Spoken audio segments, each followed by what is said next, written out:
என்ன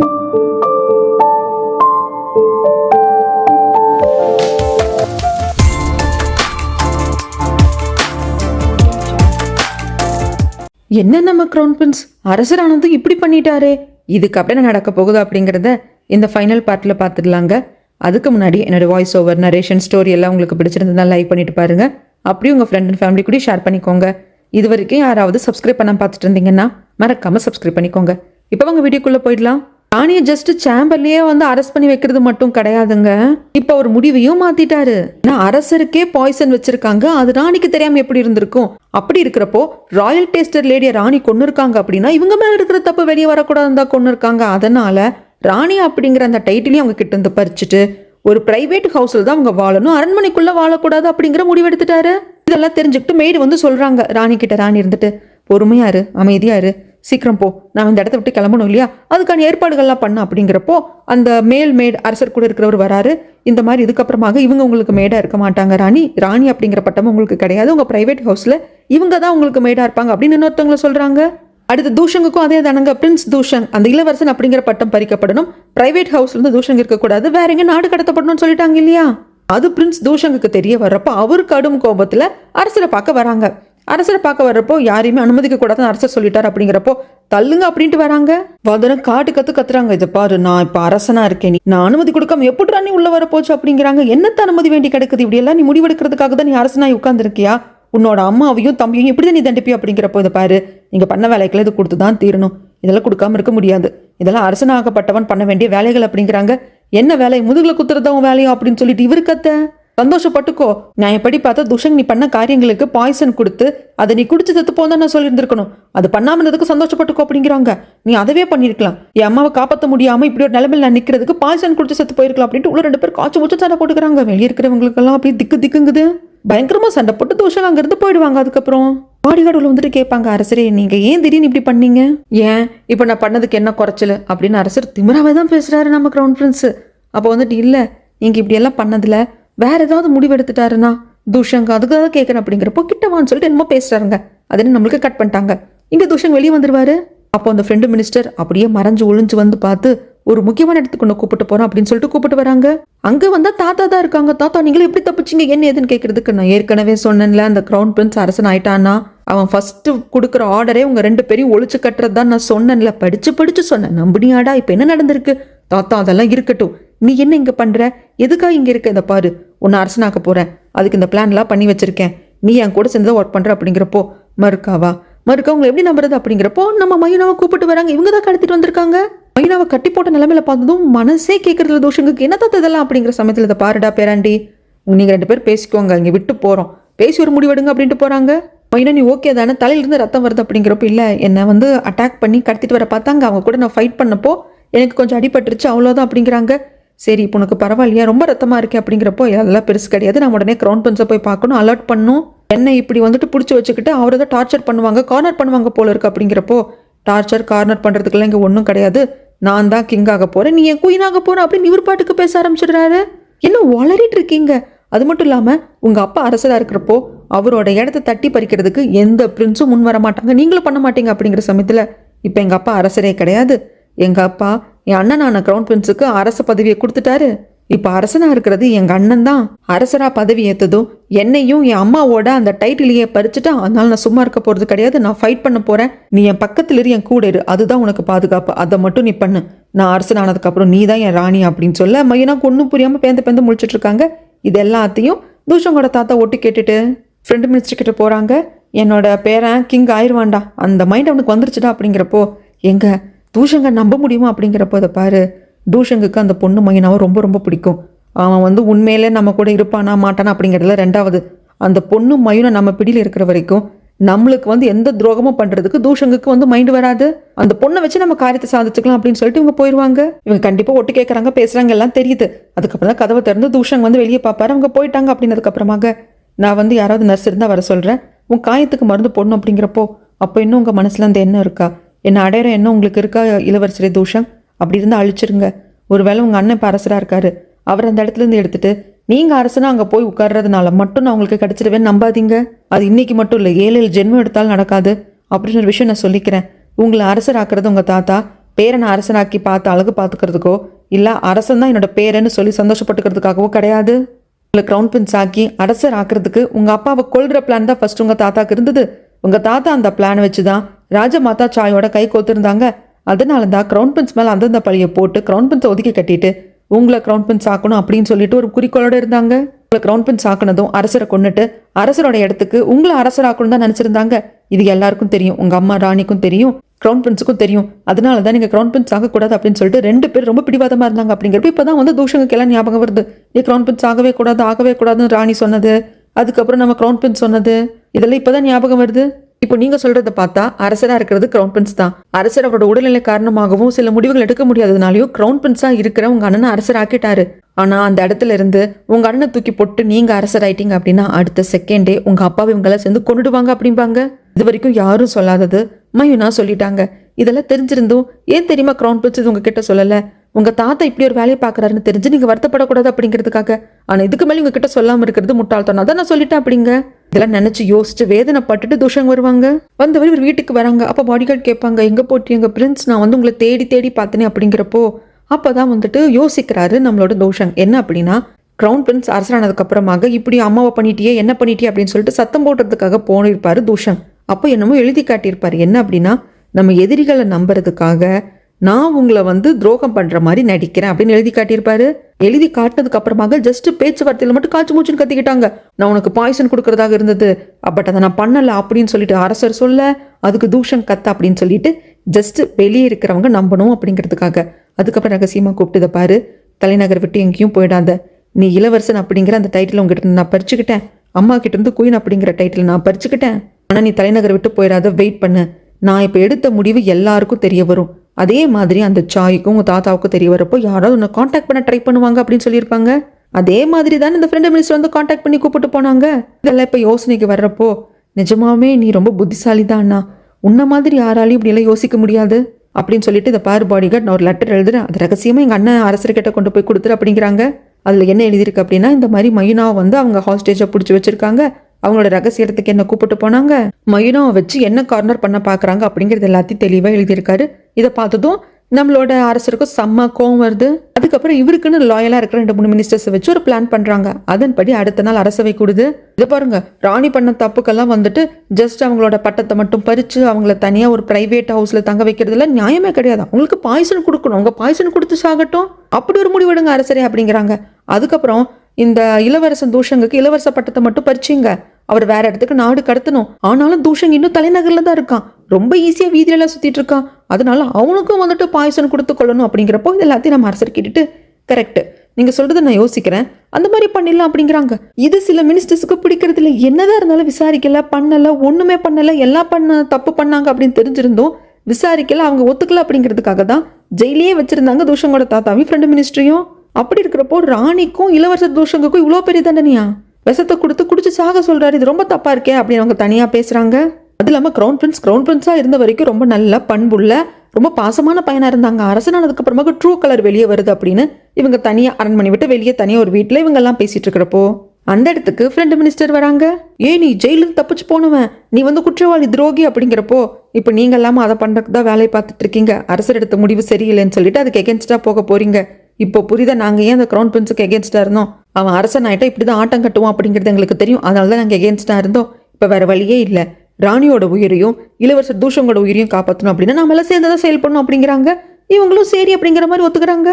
இந்த பக்கம் சாயும் பாடிகார்டையும் தான் காட்டுறாங்க. சாய்க்கும் பாடிகார்டுக்கு இன்னும் இவங்க வந்து ஹாஸ்டேஜா மயூனாவை பிடிச்சி வச்சிருக்கிறதே தெரியலைங்க. பேலஸ்ல தான் மயூனா இருக்கா, அரசருக்கு ட்ரீட்மெண்ட் கொடுத்துட்டு இருக்கான்னு நினைச்சிட்டு இருக்காங்க. பாடிகார்டு வந்து சொல்றாங்க, சாய் சார் நாம வந்துட்டு பேலஸ்ல இருக்கிற மயூனா மேடம் வர சொல்லிடலாம், ஏன்னா இப்போ க்ரௌன் பிரின்ஸ் அரசர் ஆனதுக்கு அப்புறமாக குயினுக்கும் தூஷங்குக்கும் வந்து பாய்சன் கொடுத்து அதை குடிச்சு அவங்க சாகர தண்டனை கொடுக்கணுங்கிற முடிவு எடுத்துட்டாரு. அப்படி அந்த ஆர்டர் அவங்க ப்ரொசீட் பண்றப்போ மயூனாக்கு ஏதாவது பிரச்சனை வரதுக்கு வாய்ப்பு இருக்கு, அவங்க திருப்பி கூப்பிட்டுக்கலாம் அப்படிங்கிற சமயத்துல சாய் வந்துட்டு வேண்டாம், அங்க இருக்கிறது அரசர், க்ரௌன் பிரின்ஸ் தானே அரசனா இருக்காரு, க்ரௌன் பிரின்ஸ் எந்த அளவுக்கு என் பொண்ணை காதலிச்சாருன்னு எனக்கு தெரியும், அவர் இருக்கிற வரைக்கும் மயூனாக்கு எதுவும் ஆகாது, அவங்க இருக்கிறது தான் நல்லது. அது மட்டும் இல்லாமல் இங்கே நான் வந்து சில பிளான் எல்லாம் போட்டு வச்சிருக்கேன் இல்லையா, இதெல்லாம் வந்து எப்படி போகும்னு எனக்கு தெரியாது, ஃபெயில் ஆகுறதுக்கும் சான்ஸ் இருக்கு, அதனால என் பொண்ணு அங்கே இருக்கிறதா நல்லது, அவள் என்னை விட்டு எந்த அளவுக்கு தள்ளி இருக்காளோ அந்த அளவுக்கு அவள் நிம்மதியா இருப்பா, அதனால அங்கேயே இருக்கட்டும், ஒரு பிரச்சனையும் கிடையாது. இப்போ நான் போட்டிருக்க பிளான் சரியா போகல அப்படின்னா பாடிகார்ட் நீ உன் கையால் என்ன கொன்னுரு அப்படிங்கிறாங்க. என்ன சார் சொல்றீங்க அப்படிங்கிறதுக்கு இப்போ நான் போட்டிருக்க பிளான் சரியா போகல அப்படின்னா அரசரே அவர் கையால் என்னை கொல்ற மாதிரி வரும். அப்படி ஒன்று நடந்தது அப்படின்னா என்னதான் மயுனா என்னை வெறுத்தாலும் மயுனாவோட அப்பானா அப்பாவையே கொன்னவன் கூட மயுனாவால் வாழவும் முடியாது, அந்த காதலையும் ஏற்றுக்க முடியாது. அப்படி ஒரு கஷ்டத்தை என் பொண்ணுக்கு நான் கொடுக்க விரும்பல. நிலைமை கை மீறி போகுது, என் பிளான் வந்து சொதப்புது. அப்படிங்கிறப்போ நீ என்ன கொன்னுடு, அதுதான் நல்லது. அந்த வாய்ப்பை வந்து அரசருக்கு கொடுத்துடாத, அது மயுனாக்கு தான் பேர்டனா போய் முடியும் அப்படின்னு சொல்றாங்க. இவருக்கு அது பிடிக்கல அப்படின்னாலும் ஏற்றுக்க முடியல அப்படின்னாலும் சரி ஒரு ஆர்டரா கொடுக்குறாரு அப்படிங்கிறதுனால சரின்னு சொல்றாங்க. அதுக்கப்புறமாக இங்கிருந்து கிளம்பி இவங்க ரகசிய இடம் இருக்கு இல்லைங்களா, அந்த தூஷங்கோட தாத்தா இவங்க இருக்கிற இடத்துக்கு வராங்க. அங்கே தூஷங்கும் இருக்காங்க. இந்த மாதிரிலாம் பண்ண போகிறோம், எப்போ இந்த பிளானை வந்து நம்ம எக்ஸிட் பண்ணலாம் அப்படிங்கிறப்போ என்ன இப்போ இருக்கிற அரசனை கொண்டுடணும், க்ரௌன் பிரின்ஸாக மாறி இருக்கிற அரசனை கொண்டுடணும். அதுதான் இவங்க பிளான். அதுக்கு அரண்மனைக்குள்ளே போகிறதுக்கு முன்னாடி சில பல பிளான் எல்லாம் பண்ணோம். அதுக்கு எல்லாருக்கும் ஓகேவா அப்படிங்கிறப்போ தூஷங் இருந்துட்டு நான் தான் வந்துட்டு இளவரசன் தூஷங், என்னோட பட்டத்தை வந்துட்டு அரசராக இருக்கிற எங்கள் அண்ணா பறிச்சுக்கிட்டாலும் நான் தான் இளவரசன் தூஷங், அடுத்து நான் தான் அரசனாக போகிறேன், இதுக்கு நான் ஒத்துக்கிறேன் அப்படின்னு சொல்லிட்டு எழுதுறாங்க. இந்த மாதிரி எல்லாரும் ஒத்துக்கிட்டு எழுதி அந்த பேப்பரை எடுத்து தூஷங்கோட தாத்தா வந்துட்டு பத்திரமா வச்சுக்கிறாரு. இப்போ அட்டாக் பண்ண பிளான் பண்ணியிருப்பாங்க அப்படின்னா அரசர் வந்து வெளியே போயிட்டு ஒரு கோவிலில் தங்கி அங்கே ட்ரீட்மெண்ட் எடுத்துக்கிட்டு ரெக்கவர் ஆகிறதுக்கான ஒரு பிளான் பண்ணியிருப்பாங்க. அதுக்கு அரசர் கிளம்பிடுவார். அரண்மனையில் இருக்கிற முக்காவாசி காட்ஸ் வந்து அரசரோட போயிடுவாங்க, அதாவது நம்ம தூஷன் க்ரௌன் பிரின்ஸோட அப்பாவோட போயிடுவாங்க. அதுக்கப்புறம் நம்ம அட்டாக் பண்ணலாம் அப்படின்னு சொல்லிட்டு முடிவு பண்ணியிருப்பாங்க. அதே மாதிரி நடக்குது. அப்பா நீங்கள் நல்லபடியாக ரெக்கவர் ஆகி வரணும், அதுக்காக நான் காத்துட்ருக்கேன் அப்படிங்கிற சமயத்தில் இதை பாருப்பா, என்னோட இடத்துல எனக்கு பதிலாக நான் உன்னை வச்சுட்டு போகிறேன், உன்னை மட்டும்தான் நம்பிட்டு போகிறேன் அப்படின்னு சொல்லிட்டு அப்படியே தோலை தட்டி கொடுக்குறப்போ ஒரு விஷயம் ஞாபகம் வருது. அரண்மனைக்குள்ளே போகிறோம், அம்மாவையும் தம்பியும் நீ தான் பார்த்துக்கணும் அப்படின்னு சின்ன வயசாக இருந்தப்போ கேட்டுட்டு இருந்திருப்பார் இல்லையா, அது ஒரு ஞாபகம் வருது. நம்மளோட அந்த க்ரௌன் பிரின்ஸுக்கும் அது ஞாபகம் வருது. அதுக்கப்புறமாக க்ரௌன் பிரின்ஸோட அப்பா அரசர் வந்துட்டு அங்கேருந்து கிளம்பிட்டாரு. இந்த நியூஸ் இவங்களுக்கு வருது, இந்த மாதிரி அரசர் வந்து கிளம்பிட்டாரு, அவர் கூட முக்கால்வாசி கார்டெல்லாம் போயிட்டாங்க அப்படிங்கிறாங்க. சரி அப்படியே இருந்தாலும் லாயல் ஆர்மி, அதான் டைகர் ஹண்டர்ஸ்க்கு லாயல் ஆர்மின்னு பேர் வச்சிருக்காங்களே, அவங்க அரண்மனைக்குள்ள இருக்காங்களே, அவங்கள எப்படி சமாளிக்கிறது அப்படிங்கிறப்போ அவங்களுக்கு கொடுக்குற ஃபுட்டில் வந்து பாய்சன் வச்சு கொடுக்க சொல்லிட்டேன் அப்படிங்கிறாங்க. அது மேற்பார்வை பார்த்துக்கிறது ராஜமாதாவோட மேடு தான். அதுக்கப்புறமாக நம்ம தூஷங் இங்கே கிளம்புவாங்க. அப்போ அந்த ஃப்ரெண்ட் மினிஸ்டர் இருந்துட்டு எங்கப்பா போகிற தூஷங், நானும் வரேன், இவங்க கூட பேசி ரொம்ப டயர்டாக இருக்கு, நானும் கூட வரேன்னு கிளம்பிட்டாங்க. இந்த பக்கமாக சாயோட பாடி கார்டுக்கு ஏதோ கொஞ்சம் ஃபிஷியாக தெரியுது.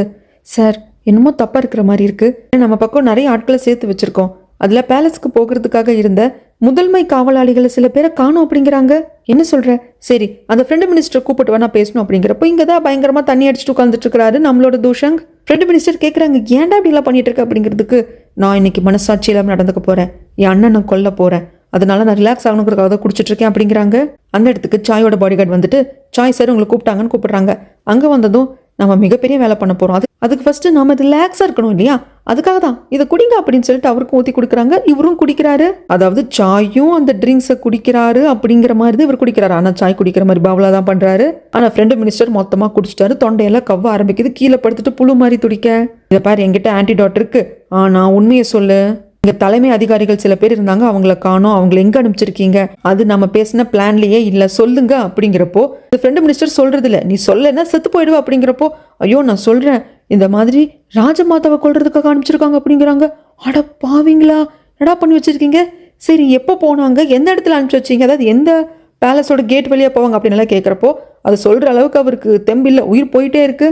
இவர் அந்த குப்பியை வச்சுட்டு போயிடுவார் ராஜமாதாவை காப்பாற்றுறதுக்காக. சாயி இவர் தட்டு மாதிரி எடுத்து இந்த குப்பியில் இருக்கிற மருந்தை குடிக்கிறாங்க. இது விஷமுறிவு மருந்தா என்னங்கிறது கூட தெரியல, இவர் பொழச்சாரா என்னங்கிறதும் தெரியல. இப்போதாங்க ஓரளவுக்கு கோர்வியா அவங்க பிளான் என்ன அப்படிங்கிறது புரியுது. அதாவது தூஷங்குக்கு இப்போ இருக்கிற கோபத்தில், ஏன்னா நம்ம அம்மா நம்மளெல்லாம் பட்டத்தை பறிச்சுட்டு நம்ம நாட்டை விட்டு துரத்த பார்க்குறான், நம்ம அண்ணன் அரசனானதுக்கப்புறம் அப்படிங்கிறதுனால அண்ணன் மேலே கோவம் வந்துருச்சு.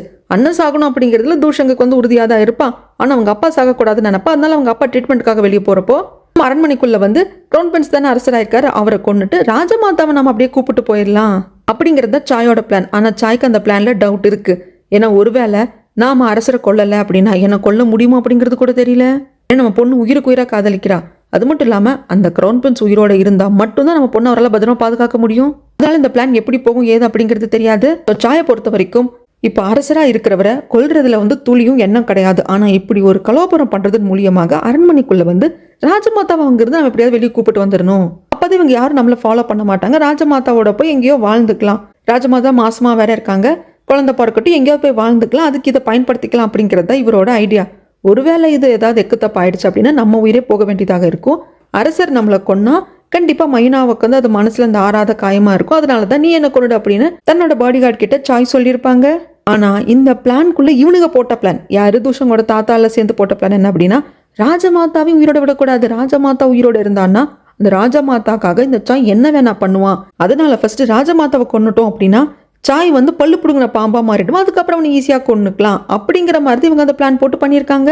அதுக்கப்புறமாக அரண்மனை தான் காட்டுறாங்க. மேடு வந்து ராஜமாதா கிட்ட சொல்றாங்க, இந்த மாதிரி அரசர் வந்து ட்ரீட்மெண்ட்டுக்காக வெளியே போயிட்டாரு அப்படின்னு சொல்லிட்டு சொல்றாங்க. இப்போ அப்படியே ராஜமாதா வயித்தை வந்து தொட்டு பார்த்துப்பாங்க. பயப்படாதீங்க ராஜமாதா, நீங்க சாயை நம்புங்க, கண்டிப்பா எல்லாம் நல்லபடியா நடக்கும் அப்படிங்கிறாங்க. ராஜமாதாக்கு கொஞ்சம் பயமா தான் இருக்கு. இங்க அரண்மனைக்குள்ள போறதுக்கு முன்னாடி எல்லாருக்கும் ட்ரிங்க்ஸ் ஊத்தி கொடுத்துட்டு இருப்பாரு தூஷங்கோட தாத்தா. அந்த ஃப்ரெண்டு மினிஸ்டர் சாகலைங்க, உயிரோட தாங்க இருக்காரு. ஸோ அந்த விஷமுறிவு மருந்து அந்த குப்பையில வச்சுட்டு போனது குடிச்சதுனால சாகல போல இருக்கு. இப்படி எல்லாருக்கும் கிளாஸ்ல கொஞ்சம் கொஞ்சமா சரக்கு ஊத்தி கொடுத்துட்டு எல்லாரும் கிளாஸ் உயர்த்துங்க, இன்னைக்கு நாம ஒரு புதிய சரித்திரத்தை நாம எழுத போறோம், புரட்சி வெடிக்க போகுது, நாம ஜெயிக்க போறோம் அப்படின்னு சொல்லிட்டு எல்லாரும் கோரஸா சியர்ஸ்ன்னு சொல்லிட்டு குடிச்சிருவாங்க. ஆனா நம்ம தூஷங்கோட பாடிகார்டு மட்டும் குடிக்க மாட்டாங்க, குடிக்கிற மாதிரி பவுலா பண்ணுவாங்க.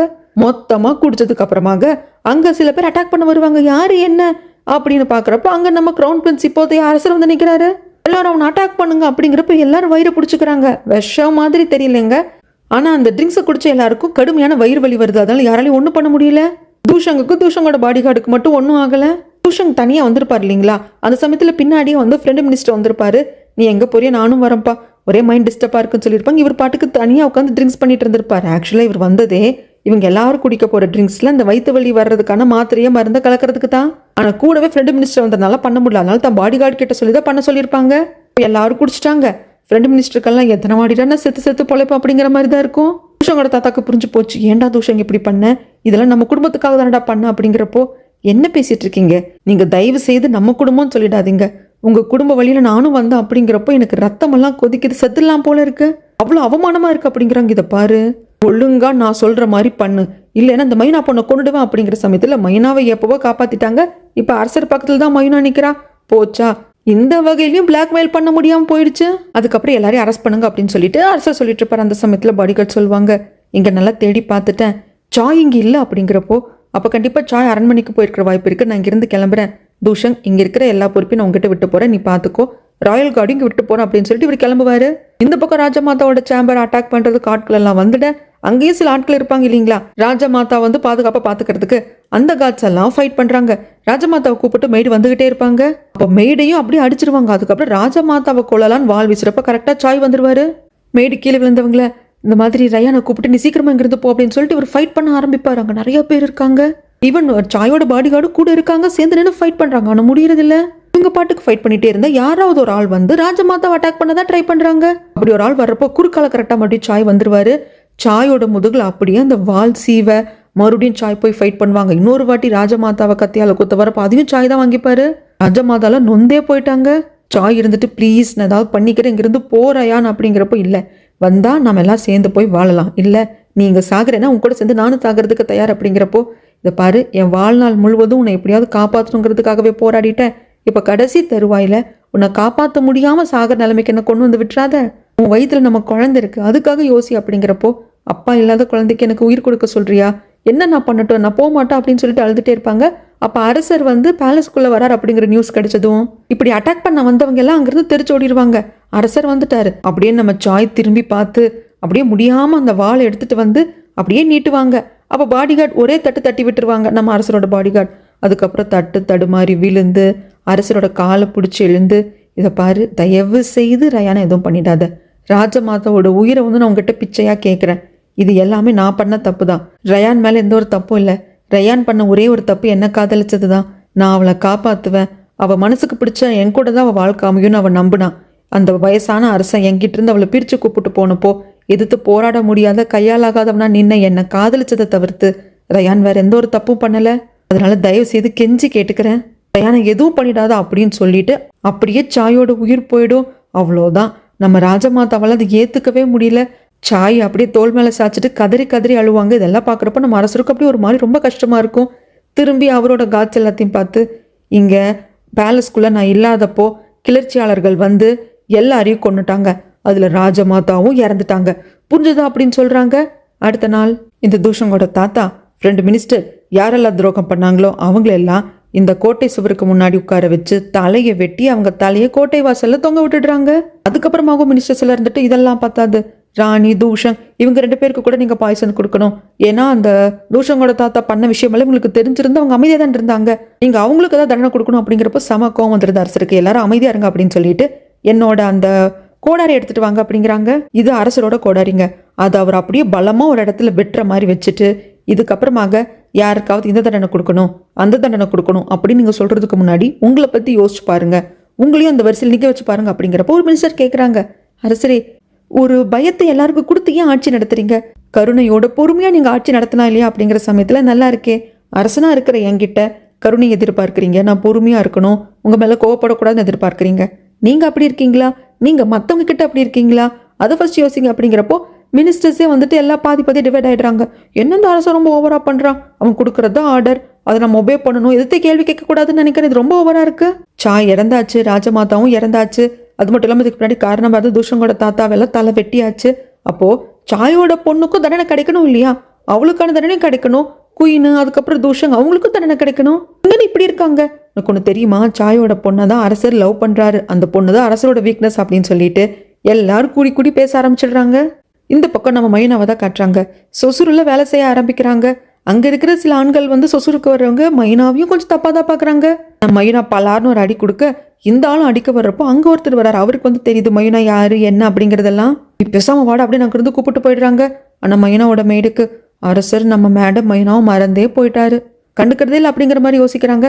அந்த சமயத்துல தான் ராஜமாதா கிட்ட இருந்து ஒரு லெட்டர் வருது நம்மளோட அரசருக்கு. அதுல என்ன எழுதியிருக்கு அப்படின்னா, அரசருக்கான அந்த விஷ முறிவுக்கான மருந்து எல்லாத்தையுமே வந்துட்டு சாய் வந்து ப்ரிப்பேர் பண்ணி வச்சுட்டாரு அவர் இறந்து போறதுக்கு முன்னாடி.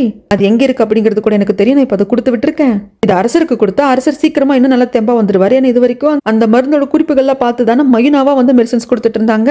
மைனாக்கு தெரிஞ்ச அளவுக்கு பண்ணாங்க. ஆனா சாய்க்கு இருக்கிற எக்ஸ்பீரியன்ஸ்ல அவர் இந்த மருந்தெல்லாம் எப்போ ப்ரிப்பேர் பண்ணி வச்சுட்டாரு அப்படின்னு சொல்லி கொடுத்து விடுறாங்க. இது உடனே அப்பா கிட்ட கொண்டு போய் கொடுன்னு பாடி கார்டு கிட்ட கொடுத்து விடுறாங்க. அவரும் எடுத்துக்கொண்டு வந்து முன்னாள் அரசர் ஆனா அந்த அப்பா கிட்ட கொடுக்குறாங்க. ஆனா அவரு இந்த மருந்து நான் சாப்பிடணும்னா ஃபர்ஸ்ட் என் பையனான அரசன் கிட்ட போய் சொல்லு, இந்த மாதிரி அவன் வந்து குயினை செலக்ட் பண்ணி ஆகணும், அதுக்கான செலெக்ஷனுக்கு ஏற்பாடு பண்ண சொல்லு, அவனுக்கான மனைவியான குயினை செலக்ட் பண்ணி அரியணையில உட்கார வச்சதுக்கு அப்புறமாகத்தான் அந்த மருந்தை எடுத்துக்குவேன்னு போய் சொல்லுன்னு சொல்லிடுவாங்க. இவரும் வந்து சொல்லுவாங்க, நம்ம அரசருக்கு அப்போ நம்ம யாராவது ஒரு பொண்ணை கல்யாணம் பண்ணிக்கணும், அவளை குயின் ஆக்கணும், அப்பதான் அப்பா மருந்து மாத்திரையும் எடுத்துக்குவாரா, என்ன பண்றதுன்னு யோசிக்கிறாங்க. மினிஸ்டர் சில பேர் முக்கியமானவங்க மட்டும்தான் இருக்காங்க. அவங்களும் சொல்றாங்க, ஆமா அரசரே நீங்க அரசர் ஆயிட்டீங்க, அடுத்து என்ன கல்யாணம் தான் உங்களுக்கு குயினை செலக்ட் பண்ணும் இல்லையா? இல்லை எனக்கு கல்யாணம் பண்ணிக்கிறதுல விருப்பம் இல்லை அப்படிங்கிறப்போ நீங்கள் அப்படி சொல்ல முடியாது. இந்த மாதிரி நிறைய பெண்களை கூப்பிட்டு அதில் யாரோ ஒருத்தவங்களை குயினாக செலக்ட் பண்ணுறதுக்கு உங்களுக்கு பிடிச்ச பொண்ணு இருந்தால் சொல்லுங்கள், அந்த பொண்ணையை வந்துட்டு உங்களுக்கு கல்யாணம் பண்ணி வச்சு குயினாக்கலாம் அப்படிங்கிறாங்க. பட் அது வந்து நடக்காது முடியாதுங்கிறது நம்ம அரசருக்கு தெரியுது. அதனால எனக்கு கல்யாணத்தில் இஷ்டமில்லைன்னு சொல்ல அப்படின்னு நீங்கள் சொல்ல முடியாது. இந்த நாட்டு மக்களுக்காக நீங்கள் கல்யாணம் பண்ணிக்கிட்டு தான் ஆகணும். இந்த நாட்டு மக்களுக்கு ஒரு ராணி கண்டிப்பாக வேணும். ஸோ கண்டிப்பாக நீங்கள் கல்யாணம் பண்ணிக்க தான் வேணும். அது மட்டும் இல்லாமல் நீங்கள் கல்யாணம் பண்ணிக்கிட்டாதான் அரசரும் மெடிசன்ஸ் எடுத்துப்பாங்க இல்லையா? அப்படிங்கிற சமயத்தில் சரி என் அப்பா மெடிசன்ஸ் எடுத்துக்கணும், அதுக்கு ஃபர்ஸ்ட் நான் வந்து பிரைடல் செலெக்ஷன் பண்ணுறேன், பெண்கள் எல்லாம் கூப்பிடுங்க அப்படின்னு சொல்கிறாங்க. இது தெரிய வந்ததும் அங்கே வந்துட்டு நம்ம அரசரோட அப்பாவும் மருந்து மாதிரி எடுத்துக்க ஆரம்பிச்சிருவாங்க. ஆனால் இதெல்லாம் சும்மா ஐவாஷ் தான். வர்ற பெண்கள் யாரையும் எனக்கு பிடிக்கிறதுலன்னு சொல்லி அனுப்பிச்சுக்கிட்டே இருக்காரு. அதுக்கு அடுத்த நாள் அரசவை கூட்டுறப்போ மினிஸ்டர்ஸ் கேட்குறாங்க, எல்லா பெண்களையும் நீங்கள் ரிஜெக்ட் பண்ணிட்டீங்களே அப்படிங்கிறப்போ அப்படின்னு எனக்கு ராணியை செலக்ட் பண்ணுறப்போ ஈஸியாக செலக்ட் பண்ணிட முடியுமா? அதனால பொறுமையாக தான் செலக்ட் பண்ணும். அதுக்கு முன்னாடி என்னோட அப்பா அரசர் வந்துட்டு அவங்க கோவிலில் வந்து தங்கியிருக்காரு, மெடிசன்ஸ் எடுத்துட்டு இருக்காரு, அவர் சீக்கிரமா ரெக்கவர் ஆகி வரணும் அப்படின்னு சொல்லிட்டு நம்ம ஆண்டவன் கிட்ட வேண்டிக்கலாம். ராணி அதாவது என் அம்மாவை கூப்பிடணும், இதுக்கப்புறமாக அவங்க குயின் கிடையாது, அவங்களுக்கு வந்து ராஜமாதா அப்படிங்கிற பட்டம் கொடுக்கணும், அதுக்கப்புறம் என் தம்பியான தூஷங்குக்கு இளவரசன் அப்படிங்கிற பட்டம் கொடுக்கணும் அப்படிங்கிறாங்க. ஐயோ அரசரே அது எப்படி நீங்க பண்ண போச்சு? தூஷங்கோட தாத்தா தான் வந்துட்டு இதுக்கு எல்லாமே காரணம், அப்படி இருக்கிறப்போ தூஷங்குக்கு வந்து இளவரச பட்டம் கொடுக்க கூடாது அப்படிங்கிறப்போ அப்படியே அரசர் அசால்ட்டா அந்த கோடாரியை பார்த்து கை காட்டுவாரு. ஏதாவது பேசுனீங்கன்னா வகுந்து விடுவேன் அப்படிங்கிற மாதிரி தான் இருக்கும். அது நீங்க தூஷங்க கிரிமினல் அப்படின்னீங்கன்னா நானும் கிரிமினல் தான், ஏன்னா அவன் என் தம்பி, அப்படி இருக்கிறப்போ நீங்க அவன் என்ன சொன்னாலும் எனக்கும் தகும் அப்படிங்கிறப்போ ஏன் அரசரே இப்படி எல்லாம் பேசுறீங்க, அப்படியெல்லாம் பேசாதீங்க அப்படிங்கிறாங்க. அப்ப நீங்களும் அப்படி பேசாதீங்க அப்படின்னு சொல்லிட்டு ஒரே பாயிண்ட் எல்லாரும் வாயும் அடைச்சிடுறாரு. இங்க மைனாவையும் அங்க மெய்டியும் தான் காட்டுறாங்க. அந்த 2 பேர் வந்து சொல்றாங்க எல்லாம் நல்லபடியா முடிஞ்சிருச்சு, ஏன்னா அப்பா பண்ண தப்பு, தாத்தா பண்ண தப்பு, பேரம் பேத்திய பொண்ணுங்களை தொடரக்கூடாது அப்படிங்கிற மாதிரி ஆர்டர் போட்டுட்டாங்க. ஸோ இதுக்கப்புறம் நீங்க இங்க தலைமறை வாழ்க்கை வாழ வேண்டியது கிடையாது, நீங்க போகலாம் அப்படிங்கிறப்போ அரசர் ஒரு இடத்துல இருந்து ட்ரீட்மெண்ட் எடுத்துட்டு இருக்காங்க இல்லைங்களா, அங்கதான் வராங்க. அங்கதான் ராணியும் இருக்காங்க. இதுக்கப்புறமாக இவங்க ராணி கிடையாது, ராஜமாதா. இவர் வந்து முன்னாள் அரசர். அவங்க முன்னாடி வணக்கம் வச்சுட்டு மையனா உட்கார்றப்போ, சொல்லுமா நான் வந்து இப்போ நல்லாவே தேடிட்டு இருக்கேன், ஏன்னா உங்க அப்பா சாகிறதுக்கு முன்னாடி எனக்கு மெடிசன்ஸ் எல்லாம் வந்து செஞ்சு வச்சுட்டே போயிட்டாராமா, இப்போ எனக்கு நல்லாவே வந்து உடம்பு தேறி வந்துட்டு இருக்கு. ஆனா முதல்ல நீ கொடுத்த மருந்து தான் என்னோட உயிரை காப்பாத்துச்சு, நான் எழுந்து உட்கார்றதுக்கும் வந்துட்டு அது ஒரு நல்ல விஷயமா இருந்தது. அதுக்கு நான் உனக்கு ஏதாவது பண்ணணும்னு நினைக்கிறேன், உனக்கு என்ன வேணுமோ கேளு அப்படிங்கிறப்போ, என்னை பொறுத்த வரைக்கும் என் வாழ்நாள் முழுக்க யாரெல்லாம் நோய்வாய்ப்பட்டு இருக்காங்களோ, யாரெல்லாம் உடம்பு முடியாமல் இருக்காங்களோ அவங்களுக்கு ட்ரீட்மெண்ட் பார்த்துட்டு அப்படியே வாழ்க்கையை கழிக்கணும்னு நினைக்கிறேன் அரசரே, அதுக்கு மட்டும் எனக்கு உத்தரவு கொடுங்க. அரசரும் சரின்னு சொல்லிடுவாங்க. இதுக்கப்புறமாக சாய் பண்ண குத்தம் அப்படிங்கிறது ஒன்றும் தொடராது, ஏன்னா அதுக்கு இப்போ இருக்கிற அரசர் ஆர்டர் போட்டார் இல்லையாமா அப்படின்னு சொல்லிட்டு உத்தரவு கொடுத்துருவாங்க. அதுக்கப்புறம் இப்போ இருக்கிற நம்ம க்ரௌன் பிரின்ஸ் அரசரை தான் காட்டுறாங்க. ஒரு மயூனா வரைஞ்சு கொடுத்த அந்த ஓவியத்தை பார்த்துட்டே ஃபீல் பண்ணிட்டு இருக்காங்க. தன் பாடிகார்டை கூப்பிட்டு, என் தம்பி தூஷங்க என்னை பார்க்க வர சொல்லு அப்படிங்கிறாங்க. இவரும் போய் தூஷங்க கூப்பிட்டு விடுறாங்க. தூஷங்க உள்ள வர்றப்போ இங்கே அரசரே இல்லை.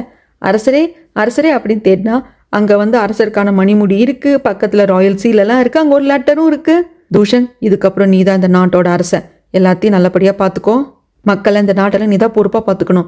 நான் வந்து கிளம்புறேன், என் காதலை நோக்கி நான் பயணிக்கிறேன். அப்புறம் முக்கியமான விஷயம், 2-3 ராயல் இன்ஸ்பெக்டர்ஸோட சீலை மட்டும் நான் எடுத்துக்கிட்டு அதை ஞாபகத்தில் வச்சுக்கோ. உன்னை நான் அரசராக அறிவிக்கிறேன், அந்த ஆர்டரை நான் கொடுத்துட்டேன் அப்படின்னு சொல்லிட்டு முக்கியமான மினிஸ்டர்ஸ் கிட்டையும் முக்கியமான காட்ஸ் கிட்டையும் நான் சொல்லிட்டேன். என்ன கிளம்பட்டுமா அப்படின்ட்டு போகிறப்போ, டே அண்ணா என்னடா பண்ணி வச்சிருக்க அப்படிங்கிற மாதிரி தான் தூஷன் கத்துவாங்க. இந்த பக்கம் மையனா வந்துட்டு அவங்க அப்பா வச்சிருந்தாரு இல்லைங்களா ஹாஸ்பிட்டல், அங்கே தான் வந்துட்டு எல்லாம் ஒர்க் பண்ணிட்டு இருக்காங்க, வர பேஷண்ட்ஸ் எல்லாம் பார்த்துக்கிறாங்க. அங்கே அரண்மனையை சேர்ந்த அதிகாரிகள்லாம் வராங்க, ராயல் இன்ஸ்பெக்டர் வராங்க, எல்லாரும் முட்டி போடுங்க அப்படிங்கிறப்போ மைனாவும் முட்டி போடுறாங்க. வந்த ராயல் இன்ஸ்பெக்டர், இந்த மாதிரி நீங்கள் இங்கே வர பேஷண்ட்ஸ் கிட்ட நிறைய பணம் பிடுங்குறீங்களாமா, அதனால உங்களுக்கு தண்டனை கொடுக்க போகிறோம் அப்படிங்கிறப்போ, நாங்கள் அப்படியெல்லாம் ஒன்றும் பண்ணலைங்க, இலவச மருத்துவம் தான் கொடுக்குறோம் அப்படிங்கிறப்போ, அதெல்லாம் ஒத்துக்க முடியாது, எங்களுக்கு கம்ப்ளைண்ட் வந்திருக்கு, அதுக்கு என்ன பண்ணுறீங்க, ஒரு நாள் என் கூட வந்து ஸ்டே பண்ணுங்க, அதுக்கப்புறம் கழிச்சுக்கலாம் அப்படிங்கிற சமயத்தில் மைனாக்கு ஒன்றும் புரியலை. என்ன கன்றாவி இப்போ நான் என் காதால் கேட்டேன் அப்படிங்கிற மாதிரி தான் இருக்குது. நம்ம க்ரௌன் பிரின்ஸ் அப்படியே பக்கத்தில் வந்து, என்ன ஏஞ்சல் என் கூட வரியா அப்படின்னு கேட்டதும், அந்த ஏஞ்சலுங்கிற வார்த்தையை கேட்டதுக்கு அப்புறம் தான் புரியுது இது நம்ம க்ரௌன் பிரின்ஸ் அப்படின்னு சொல்லிட்டு ஓடி வந்து கட்டி பிடிச்சிக்குவாங்க. பாடி கார்டு இருந்துட்டு, எல்லாம் திரும்பி நில்லுங்க கட்டி பிடிச்சிக்கிறாங்களா அப்படின்னு சொல்லிட்டு திரும்பி நிற்க சொல்லிடுவாங்க. அதுக்கப்புறம் மையனாவை நம்ம க்ரௌன் பிரின்ஸ் ஒரு இடத்துக்கு கூப்பிட்டு வருவாங்க. உன் அப்பாவோட டெட் பாடி இங்கே தான் புதைக்க சொல்லியிருக்கேன், நீ போய் கடைசி உங்கள் அப்பாவை பார்த்துட்டு மனசு விட்டு பேசிட்டு வான்னு சொல்லி அனுப்புவாங்க. நம்ம மயூனை அப்படியே கதறி கதறி அழுதுட்டு அதுக்கப்புறம் வர்றப்போ அங்கே சாமியார் இருக்காங்க. என்னம்மா உன்னோட அப்பாவோட கலரியை பார்த்தியா அப்படிங்கிறப்போ, பார்த்தேன் அப்படிங்கிறப்ப அங்கே தான் க்ரௌன் பிரின்ஸும் இருப்பாங்க. அவர் இருந்துட்டு, இன்னொருத்தவங்களும் உங்களை பார்க்கணும் அப்படின்ட்டு இருக்காங்க அப்படிங்கிறப்போ, யார், ராஜமாதா இங்கே தான் இருக்காங்களா அப்படின்னு சொல்லிட்டு பார்க்க வர்றப்ப தான் தெரியுது. நல்லா வயிறு வந்து நிற மாதம் கர்ப்பிணியாக தெரியுறாங்க, சில மாதங்கள் போயிருக்குன்னு இதை வச்சு கண்டுபிடிச்சிக்கலாம். அதை பார்க்குறப்ப தான் மைனாக்கு புரியுது, ஓகே அப்போ இவங்க மாசமாக இருக்காங்கன்னா நம்ம அப்பாவோட குழந்தை தான் இவங்க வயிற்றுல வளருதுன்னு சொல்லிட்டு. மைனா பக்கத்தில் வந்து உட்கார்றப்போ, மையுனா உன் அப்பாவை மனசார மன்னிச்சிருமா அப்படிங்கிறாங்க. அதுக்கப்புறம் என்னையும் மன்னிச்சிரு அப்படின்னு கேட்குறப்போ, என்ன பேசுறது ஏது பேசுறதுன்னு சொல்லிட்டு தெரியல, எப்படி ஆரம்பிக்கிறதுன்னு தெரியல.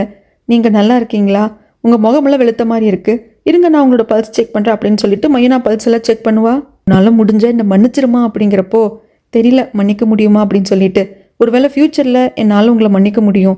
நான் இன்னொன்று விஷயத்த யோசிச்சு பார்த்தேன், இப்போ நானும் க்ரௌன் பிரின்ஸும் அந்த ஸ்டேஜில் தான் இருக்கிறோம், எங்கள் 2 பேராலையும் உயிருக்குயிராக காதலிச்சு சேர முடியாத இடத்துல இருக்கோம்.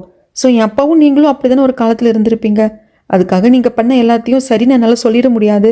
மேபி ஃப்யூச்சரில் உங்களை மன்னிக்கிறதுக்கான வாய்ப்பை காலமும் இறைவனும் அமைச்சு கொடுக்கலாமோ என்னமோ அப்படின்னு சொல்ல, இந்த பக்கமாக அடுப்பை எரிச்சிட்டு இருக்கிறாரு நம்ம க்ரௌன் பிரின்ஸ். பாடிகார்டு வந்து நான் பண்ணுறேன் அப்படிங்கிறதுக்கு, வேண்டாம் என்னை பண்ண விடு, இதை பண்ணணும்னு எனக்கு தோணுது அப்படிங்கிறாங்க. ஏன்னா ராஜமாதாக்கு பிரசவ வலி எடுத்துருச்சு, ஸோ அதுக்காக தண்ணி காய வைக்கிறதுக்காக தான் அடுப்பு எரிச்சிட்டு இருக்காரு. அதுக்கப்புறமாக ராஜமாதாக்கு குழந்தையும் பிறக்குது. க்ரௌன் பிரின்ஸ் தனியாக நிற்கிறப்போ நம்ம மயுனா வந்துட்டு, இந்த மாதிரி அவங்க உன்னை பார்த்து பேசணும்னு சொல்கிறாங்க அப்படிங்கிறப்போ உள்ளே வராங்க. என்ன குழந்தைன்னு தெரியல, எங்கள் பொண்ணா ஆனா அப்படிங்கிறது தெரியல. க்ரௌன் பிரின்ஸ் வந்தது ராஜமாதா பார்த்துட்டு, என்னை மன்னிச்சிருப்பா, இதை நான் உங்ககிட்ட மனசார கேட்கணும்னு நினச்சேன், ஆனால் அதுக்கான சந்தர்ப்பம் கிடைச்சு நிறைய வாட்டி நான் கேட்காம விட்டுருக்கேன், என்னை மன்னிச்சிரு அப்படிங்கிறப்போ க்ரௌன் பிரின்ஸ்க்கு அப்படியே துக்கம் வந்து தொண்டை அடைக்குது. இருந்தாலும் பரவாயில்ல, எல்லாத்தையும் மறந்துட்டு அமைதியாக இருங்க அப்படிங்கிறாங்க. அப்படியே ராஜமாதாவோட உயிரும் போகுது. சாயை எங்கே புதைச்சாங்களோ அங்கேயே ராஜமாதாவையும் பக்கத்துலேயே புதைச்சிடுறாங்க. இவங்க 2 பேரும் தான் நின்று கடைசியாக அஞ்சலியெல்லாம் செலுத்திட்டு இருப்பாங்க. அந்த சமயத்தில், அடுத்த ஜென்மத்தில் நீங்கள் 2 பேரும் பிறக்கணும், உங்கள் 2 பேரோட காதலும் நல்லபடியாக சேர்ந்து நீங்கள் நல்லபடியாக நிம்மதியாக ஒரு வாழ்க்கையை வாழணும் அப்படின்னு ஆண்டவனை வேண்டிக்கிற அப்படின்னு சொல்ல, இந்த பக்கம் பேலஸ்குள்ளே தான் காட்டுறாங்க. இவங்க 2 பேரும் சீக்கிரட்டாக ஒரு இடத்துல மீட் பண்ணிப்பாங்க இல்லைங்களா, அங்கே இவங்க 2 பேரோட ஆத்மாவும் கரைஞ்சு போகிற மாதிரி காட்டுறாங்க. பேலஸ்குள்ளே இருக்கிற இந்த இடத்துல தான் பல வருடங்களும் இவங்க ரகசியமாக மீட் பண்ணிட்டு இருந்திருக்காங்க. இப்போ அந்த இடத்த அப்படியே காமிச்சு, இப்போ குழந்தையெல்லாம் பிறந்தாச்சு, ராஜமாதா இறந்ததுக்கு அப்புறமாக அவங்களை அடக்கமும் பண்ணியாச்சு. ராஜமாதா ஆல்ரெடி ஏஜ்டு பர்சன் தான், ஸோ அதனால தான் இந்த பிரசவத்தை அவங்களால தாங்க முடியல, அதனால தான் இறந்து போயிட்டாங்க. ராஜமாதா கூடவே மெய்டாக இருந்தவங்க, நான் இங்கேயே இருந்துடுறேன், ஒரு புத்திஸ்ட் நன்னா மாறணும்னு நினைக்கிறேன், நான் வந்துட்டு ராஜமாதா கூடவே இருக்கணும் அப்படின்னு சொல்லிட்டு நான் எடுத்த ஒரு முடிவுனால நான் பண்ண நிறைய விஷயங்கள் சரின்னு எனக்கு தோணுது, ஆனால் நான் பண்ணதுங்கிறது பாவம், நான் இப்படி தான் பாவத்தை கழிச்சுக்கணும், அதுக்கு நீங்கள் உத்தரவு கொடுங்க அரசரே அப்படின்னு சொல்லிட்டு கேட்குறப்போ, நான் அரசர் இல்லை, பட் நீங்கள் என்கிட்ட பெர்மிஷன் கேட்கறதுனால உங்களுக்கு அந்த பெர்மிஷனை கொடுக்குறேன் அப்படின்னு சொல்லிட்டு அங்கிருந்து கிளம்புவாங்க. சாயோட பாடி கார்டு இங்கே தான் இருப்பாங்க, அவங்களுக்கு கூட வருவாங்க. அப்போ நம்ம க்ரௌன் பிரின்ஸோட பாடி கார்டு வந்துட்டு மேரி கிட்ட கேட்பாங்க, இந்த ஆளு நம்ம கூட வருவானா அப்படிங்கிறப்போ கண்டிப்பா எப்பவுமே அவர் மைனா கூடவே தான் இருப்பாரு. அதுவும் கடைசியா சாய் சார் சாகரப்ப சொல்லியிருக்காங்களாமா, என் இடத்துல இருந்து என் போட நீ தான் பாத்துக்கணும்னு சொல்லிட்டு. அங்க சொசூர்ல தலைமறைவா இருந்தப்பவே எங்களுக்கு பிரச்சனை வந்துடக்கூடாதுங்கிறதுக்காக இவர் ஒதுங்கி தான் இருந்தாரு. அதுவே இவருக்கு கஷ்டம். அதனால எப்பவும் எங்க கூட தான் இருப்பாங்க அப்படின்னு சொல்லிடுறாங்க. அதுக்கப்புறமாக இன்னும் சில பல மாசங்கள் கடந்து போகுதுங்க. நம்ம க்ரௌன் பிரின்ஸ் இவங்க எல்லாரும் ஏதோ மாறு வேஷத்துல ஒரு இடத்துக்கு வராங்க. இங்க ஏதோ சில இல்லீகல் வேலையெல்லாம் நடக்குது அப்படின்னு சொல்லிட்டு இவங்களை அரெஸ்ட் பண்றதுக்காக வந்திருக்காங்க. எல்லாரும் அட்டாக் பண்ண வர்றப்போ நான் ராயல் இன்ஸ்பெக்டர் அப்படின்ட்டு அந்த பேட்சை வந்து நம்ம க்ரௌன் பிரின்ஸ் காட்டுறாங்க. மைனாக்கு தான் சண்டை பண்ண தெரியுமே, அவங்களும் போய் எல்லாம் ஃபைட் பண்ண ஆரம்பிக்கிறாங்க. அதை பாக்குற மெய்டு இருந்துட்டு, ஐயோ மைனா மேடம், உங்களுக்கு இப்போதான் குழந்தை பிறந்து 2-3 மாசம் ஆயிருக்கு, அதுக்குள்ள பச்சை உடம்புக்காரி இப்படி போய் ஃபைட் பண்றீங்களே அப்படிங்கிறாங்க. ஸோ மைனாவுக்கும் க்ரௌன் பிரின்ஸுக்கும் கல்யாணமாயி குழந்தைய பிறந்துருச்சு. இங்க அரசில் இருக்கிற தூஷங்க கட்டுறாங்க, நிறைய பெட்டிஷன்ஸா வருது. ஏன்னா அவங்க அண்ணன் வெளியே பண்ற வேலையில என்ன இதெல்லாம் நடந்துகிட்டு இருக்கு, எங்களால கண்ட்ரோல் பண்ண முடியல, அரசரே ஏதாவது பண்ணுங்க அப்படின்னு சொல்லி பெட்டிஷன்ஸ் அனுப்புறாங்க. எங்க அண்ணன் சும்மாவே இருக்க மாட்டேங்கிறான், இதுக்கு மேல என்னால தாங்க முடியாது, உடனே எங்க அண்ணனை போய் ஏதாவது பண்ணி ஆகணும் அப்படின்னு சொல்லிட்டு தூஷங்க அரசர் கிளம்பிட்டாரு. இந்த பக்கமாக கிளினிக் தான் காட்டுறாங்க. இந்த கிளினிக்கோட பேரே ஏஞ்சல் கிளினிக் அப்படிங்கிறது. பேஷண்ட்ஸ் எல்லாம் பார்த்துட்டு இருக்காங்க. மைனா, என்னங்க உள்ள பண்றீங்க, சீக்கிரம் வந்து எனக்கு ஹெல்ப் பண்ணுங்க அப்படிங்கிறாங்க. அப்பதான் உள்ள காட்டுறாங்க ராஜமாதாவோட குழந்தைய இவங்க தான் பாத்துக்கிறாங்க. ராஜமாதாவோட குழந்தை வந்துட்டு சுச்சு போயிடுச்சு, ட்ரெஸ் எல்லாம் மாற்றி விட்டுட்டு தூங்கடா கண்ணா அப்படிங்கிறாங்க. இப்போவும் புரியலங்க, இது ஆண் குழந்தையா பெண் குழந்தையான்னு தெரியல. அதே மாதிரி நம்ம மைனாவுக்கும் க்ரௌன் பிரின்ஸுக்கும் பிறந்ததும் ஆண் குழந்தையா பெண் குழந்தையான்னு தெரியல. அந்த குழந்தைக்கு ட்ரெஸ் மாற்றிட்டு தூங்க வச்சுட்டு இவர் குழந்தைய மட்டும் கையில் எடுத்துட்டு வராரு. வந்து குழந்தைய மைனா கிட்ட கொடுக்க அப்போ அரசரும் ராணியும் வருவாங்க. அம்மா அப்பா அப்படின்ட்டு சொல்லிட்டு வர்றப்போ அரசர் தட்டு அடிச்சுப்பா அந்த பக்கம் அப்படின்னு சொல்லிட்டு குழந்தைய கொஞ்சத்துக்காக போயிடுவார். நம்ம க்ரௌன் பிரின்ஸுக்கு ஒரே பண்ணா போயிடும். மைனா உடனே ப்ராப்பரா வணக்க வைக்கலான்ட்டு போறப்போ அதெல்லாம் வேண்டாமா, ஃபார்மாலிட்டிஸ் எல்லாம் வேண்டாம்னு குழந்தைய வாங்கிட்டு கொஞ்சிறாங்க. ராணி கேட்பாங்க, நல்லா இருக்கியாமா, உடம்பு இப்ப நல்லா இருக்கா, உனக்கு நிறைய வேலை இருக்கு போல இருக்கு அப்படின்லாம் பேசிக்கிட்டே இருக்கிறப்போ சாயோட பாடி கார்டும் நம்ம க்ரௌன் பிரின்ஸோட பாடி கார்டும் ஓடி வருவாங்க. இந்த மாதிரி அரசர்னு ஆரம்பிச்சுட்டு அப்புறம் தான் கடைசியில் இங்க அரசரோட அப்பாலாம் இருக்கிறத பார்த்துட்டு இவங்களுக்கெல்லாம் வணக்கம் வைக்கிறாங்க. சரி, என்ன அரசர் என்ன சொல்ல வந்தீங்க அப்படிங்கிறப்போ, ஆக்சுவலா அரசர் இப்போ உங்களை பாக்குறதுக்காக வந்துட்டு இருக்காங்க, கடும் கோபத்துல இருக்காரு அப்படின்னு சொல்லி முடிக்கிறதுக்குள்ள கரெக்டா அங்க தூஷங்க அரசர் வந்துட்டாரு. உடனே நம்ம க்ரௌன் பிரின்ஸ் ஓடி போய் மைனா கையை பிடிக்க, மைனா சிரிக்க, வா நாம இங்கிருந்து ஓடி போயிடலான்னு ஓடுறதுக்குள்ள அரசர் தூஷங்க இருந்துட்டு, டே அண்ணா, நான் வந்து கிங்கு, நான் ஆர்டர் கொடுக்குறேன், ஓடக்கூடாது, நில்லு அப்படிங்கிறாங்க. அதை கேட்காம அவங்க ஓடியே தீருவண்டா அப்படிங்கிற மாதிரி ஓடுறப்போ நம்ம தூஷங்க அரசர் பிடிக்க வர அப்படி அவங்க 3 பேரும் சிரிக்கிற இந்த ஃப்ரேமோட இந்த ட்ராமா இங்க ஹாப்பி என்டிங்கா முடியுதுங்க. இந்த ட்ராமாவில் பேசுறதுக்கு நிறையா இருக்கு, தெரிஞ்சுக்கிறதுக்கு நிறையா இருக்கு, சொல்றதுக்கு நிறையா இருக்கு. எனக்கு ரொம்ப நாளைக்கு அப்புறமாக இல்லை சில பல மாசங்களுக்கு அப்புறமாவே ஒரு நல்ல ஃபுல்ஃபில்லான ட்ராமாவை பார்த்த ஒரு சந்தோஷம் எனக்கு கொடுத்துச்சு. எதுலையுமே என்னால் இந்த ட்ராமாவை குறை சொல்லவே முடியல. இதுக்கப்புறம் இந்த ட்ராமாவோட ரிவ்யூ போர்ஷன் அண்ட் தென் என்னோட பாயிண்ட் ஆஃப் வியூ சொல்ல போறேங்க. நிறைய பேருக்கு அந்த போர்ஷன் வேண்டாம் அப்படிங்கிற மாதிரி தோணும். அப்படி தோன்றவங்களாம் இதோட கட் பண்ணிக்கோங்க. அடுத்து இதே மாதிரி ஒரு சூப்பரான ட்ராமாவில் வந்து நான் உங்களை மீட் பண்ணுறேன். Bye dears. இந்த ட்ராமாவில் எல்லாமே சூப்பருங்க. என்னை பொறுத்த வரைக்கும் வர்த் வாட்ச், மஸ்ட் வாட்ச். கண்டிப்பாக நீங்கள் டவுன்லோட் பண்ணி பார்க்க வேண்டிய ஒரு ட்ராமா. இந்த ட்ராமாவோட நேமை நான் ஏற்கனவே பார்ட் 1ல் வந்து ஸ்டார்ட் பண்ணுறப்ப நான் சொல்லிட்டேன். அப்படி இல்லைன்னா என்னோட இன்ஸ்டாகிராம் பேஜை போய் பாருங்க, நான் போஸ்ட்லேயே வந்துட்டு நான் எழுதியிருப்பேன் இந்த ட்ராமாவோட பேர் என்ன அப்படின்ட்டு. ஸ்கிரிப்ட் வைஸ் அவ்வளோ பக்காவாக இருந்ததுங்க இந்த ட்ராமா. எங்கேயோ பார்த்த மாதிரி இருக்கே இந்த சீன் அப்படிங்கிற மாதிரில எதுவுமே இல்லை, ரொம்ப ஃப்ரெஷ்ஷாக இருந்தது. ஒவ்வொரு ட்விஸ்ட்டும் ஈவன் 20 எபிசோடுங்க. 20 எபிசோடில் நான் நிறைய கட் பண்ணலாம், இந்த சீன் தேவையில்லை அப்படின்னு யோசிச்சு நான் விடுறதுக்கு ஒரு சீன் கூட கிடையாது. ஒவ்வொரு ட்ராமாவும் 1 மணி நேரம் 13 நிமிஷம், 1 மணி நேரம் 10 நிமிஷம் அந்த மாதிரி ஓடுதுங்க. அப்படி இருக்கிறப்போ 1 மணி நேரம் ட்ராமாவில் எப்படியாவது கொஞ்சம் சுருக்கி சொல்லலாம். ஏன்னா சில சீன்ஸ் எல்லாம் ஒரு 10 நிமிஷம் இருக்கிற சீனு, 5 நிமிஷம் இருக்கிற சீன் எல்லாம் 1 நிமிஷத்துல சொல்லிடலாம். அப்படி எவ்வளோதான் நம்ம சுருக்கி சொன்னாலும் ஒரு 15 நிமிஷம் வரைக்கும் தான் ஸ்டஃப்பே இருக்கும் 1 மணி நேரம் ஒரு எபிசோடில். ஆனால் 30 நிமிஷம் ஸ்டஃப் இருந்தது. அந்த அளவுக்கு ஒவ்வொரு எபிசோடும் ஒர்த்தாக எழுதியிருந்தாங்க. ஒரு சீன் இன்னொரு சீனோட கனெக்ட் ஆயிருந்தது. ஒரு சீன் வேண்டான்ட்டு விடலாம் அப்படின்னு யோசிக்கவே முடியாது. அப்படி விட்டா பின்னாடி அந்த சீன் இன்னொரு பக்கம் வந்து கனெக்ட் ஆகுது. ஸோ அந்த அளவுக்கு எந்த சீனும் வேஸ்ட்டு. என்னப்பா ஒரு இடையில ஒரு 5 எபிசோட் போர் அடிக்குது, லாஸ்ட்டில் ஒரு 3 எபிசோட் போர் அடிக்குது அப்படிங்கிறத சொல்கிறதுக்கே கிடையாது. எபிசோட் 1 ஆரம்பிச்சிங்கன்னா எபிசோட் 20 வரைக்கும் பார்த்து முடிக்காமல் கீழே வைக்கக்கூடாது ஃபோனை அப்படிங்கிற அளவுக்கு நம்ம மைண்ட் ஃபிக்ஸ் ஆகிடும்.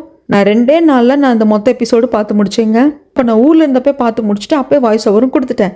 அதனால தான் நான் வெக்கேஷனில் இருக்கேன், மேரேஜ் ஃபங்க்ஷன்லாம் இருக்குது, சரியாக வீடியோ வராது அப்படின்னு கூட பார்ட் 1ல் வந்து ஆரம்பிக்கிறப்ப நான் சொல்லியிருந்தேன். ஆனால் இந்த ட்ராமா பார்த்து முடிச்சதுக்கப்புறமாக இல்லை, இடையில வந்து நம்ம விட்டு விட்டு சொன்னோம் அப்படின்னா கதை வந்து கனெக்டிவிட்டி இருக்காது அப்படின்னு சொல்லிட்டு அடுத்தடுத்த எபிசோடை வந்து நான் ரெகுலராக போஸ்ட் பண்ணிவிட்டேன். இடையில ஒரே ஒரு நாள் மட்டும்தான் நான் வந்து வீடியோ போஸ்ட் பண்ணல. சீக்கிரம் இந்த ட்ராமா உங்ககிட்ட சொல்லணும் அப்படிங்கிற எனக்கு அந்த அளவுக்கு ஒரு ஆர்வம் இருந்தது. கதை அவ்வளோ நல்லா இருந்தது. ஒவ்வொரு எபிசோடு முடிகிறப்பவோ அடுத்த எபிசோட பார்த்தே தீரணுங்கிற அளவுக்கு ஒரு ட்விஸ்டோட முடிச்சிருந்தாங்க. பயங்கர ஃபீல் குட்டாக இருந்தது. லவ் சீனாக இருக்கட்டும், இல்லை ரிவெஞ்சாக இருக்கட்டும், எல்லாமே வந்துட்டு பக்காவாக இருந்தது. ஒரு ஹோல் பேக்கேஜ்னு சொல்லுவாங்க இல்லைங்களா, அது பக்காவாக இருந்தது இந்த ட்ராமாவில். Even each and every character நீங்கள் எடுத்துக்கோங்க, எல்லாருக்குமே இம்பார்ட்டன்ஸ் இருந்தது. அரசர், க்ரௌன் பிரின்ஸ் லவ் பண்ணுற பொண்ணு, இவங்களுக்கு தான் இம்பார்ட்டன்ஸ் அப்படின்னா கிடையவே கிடையாது. பாடி கார்டுக்கு இம்பார்ட்டன்ஸ் இருந்தது. அரசரோட ராயல் கார்டுக்கு இம்பார்ட்டன்ஸ் இருந்தது. சாயோட பாடி கார்டு, அவருக்கு ஒரு இம்பார்ட்டன்ஸ், எல்லா கேரக்டருக்கும் ஒரு இம்பார்ட்டன்ஸ் இருந்தது. ஈவன் அரசரோட ராயல் கார்டை கூட ஒரு சில இடங்கள நம்மளுக்கு ஹீரோ மாதிரி ஃபீல் பண்ண வச்சிருவாங்க. அந்த அளவுக்கு சும்மா மெயின் கேரக்டர்ஸை மட்டும்தான் சுற்றி இம்பார்ட்டன்ஸ் கொடுத்து கதை எழுதணும் அப்படிங்கிற மாதிரி இல்லாமல் எல்லா கேரக்டர்ஸ்க்குமே இம்பார்ட்டன்ஸ் கொடுத்துருந்தாங்க. ஸ்க்ரீனில் வர எல்லா கேரக்டர்ஸ்க்குமே நிறைய இம்பார்ட்டன்ஸ் கொடுத்துருந்தாங்க. அந்த இம்பார்ட்டன்ஸ் ரொம்ப கொடுக்கறதுனால ஸ்டோரியும் ஸ்க்ரீன் பிளேயும் லேகும் ஆகலை.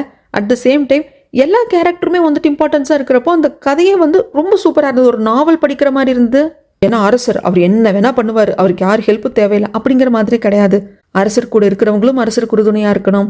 அந்த மேல் மேடு அவருக்கு ஒரு கதை, அவர் ஏன் இப்படி வந்துட்டு இருக்காரு அப்படிங்கிறதுக்கான ஒரு ரீசன். அதே மாதிரி ராயல் கார்டு, என்ன நடந்தாலும் அரசரும் ராணியும் என்ன சொல்கிறாங்களோ அதை தான் நான் மதிப்பேன். அவங்க கண்ணு மூடி யாராவது வெட்ட சொன்னால் வெட்டிடுவேன் அப்படிங்கிற மாதிரியான அந்த கேரக்டரைசேஷன் ரொம்ப சூப்பராக இருந்துச்சு. இந்த ராஜமாதாவும் சாயும் ஏன் ரகசியமாக வந்து சந்திச்சுக்கிறாங்க, இந்த அஃபேர் எப்படி தொடங்குச்சு, அதுக்கு ஒரு ஃப்ளாஷ்பேக். அந்த ஃப்ளாஷ்பேக்லேயும் வந்துட்டு இவங்க காதல் நல்லா புரிஞ்சுக்க முடிஞ்சது. அந்த காதலை நம்மளால ஃபீல் பண்ணவும் முடிஞ்சது. அந்த ஃப்ளாஷ்பேக்கும் ஒர்த்தாக இருந்தது. ஈவன் அந்த ஃப்ளாஷ்பேக்கில் வந்து நான் ஒரு சீனில் அழுதே இருப்பேன். ஏன்னா அந்த வயசான அரசர் வந்துட்டு நீ என் கூட ஒரு நாள் நைட் ஸ்டே பண்ணாதான் நான் வந்து சாயை விடுவேன் அப்படிங்கிறப்போ அதை சாயை வேற பார்க்க வைப்பாங்க. அந்த சீன்லாம் ரொம்ப கஷ்டமாக இருந்துச்சு. அண்ட் தென் க்ரௌன் பிரின்ஸும் புத்திசாலி, அந்த சாயும் புத்திசாலி, இவங்க அமைக்கிற வியூகம் அப்படிங்கிறது, ரெண்டு பேரும் பயங்கர பிரில்லியன்ட், பயங்கரமா ஸ்ட்ராட்டஜிக்கலா ப்ளே பண்றாங்க. அதனால ரெண்டு புத்திசாலிகள் மோதிக்கிறப்போ அந்த பிளேவே ரொம்ப இன்ட்ரெஸ்டிங்கா இருக்கும் இல்லைங்களா, அப்படி இருந்தது. இந்த டிராமாவை பொறுத்த வரைக்கும் எந்தெந்த கதாபாத்திரம் யாருக்கெல்லாம் கொடுத்தாங்களோ அவங்க எல்லாருமே 100% அந்த கேரக்டருக்காக அவங்க மெனக்கேட்டிருக்காங்க, ஹோம்ஒர்க் பண்ணியிருக்காங்க, நல்லபடி அவுட்புட் கொண்டு வந்திருக்காங்க. அப்படிங்கிறத இந்த டிராமாவை எபிசோட் பை எபிசோட பார்க்குறப்போ நல்லாவே ஃபீல் பண்ண முடிஞ்சுதுங்க. எனக்கு இந்த ட்ராமாவில் எந்த ஒரு நெகட்டிவும் கிடையாது, எனக்கு குறை சொல்கிறதுக்கு இடமே கிடையாது. ஆனால் எனக்குள்ளே தோணுன ஒரே ஒரு விஷயம், இந்த ட்ராமா ஏன் ரொம்ப சக்ஸஸ்ஃபுல் ஆகலை, ஏன் நிறையா பேருக்கு வந்து இந்த ட்ராமா போய் சேரலை, ஏன்னா இந்த ட்ராமாவுக்கு வந்து ரிவ்யூ நல்லா இருந்தது, ரேட்டிங்கும் நல்லா இருந்தது. பொதுவாக ட்ராமாஸ் வந்துட்டாலே அதில் இருக்கிற ரொமான்டிக் போர்ஷன், ஏதோ ஒரு ரொம்ப மாஸான சீனெல்லாம் வந்துட்டு இந்த ரீல்ஸ் மாதிரி மேக் பண்ணி போஸ்ட் பண்ணுவாங்க. பட் இதில் நிறைய சீன்ஸ் இருக்குது, இருந்தாலும் ஏன் இதை வந்து யாருமே பண்ணலை, ஏன் யூஸ் பண்ணல, ஏன் இந்த ட்ராமா யாருக்குமே பெருசாக வந்து போய் சேரலை அப்படின்னு எனக்கு தெரியல.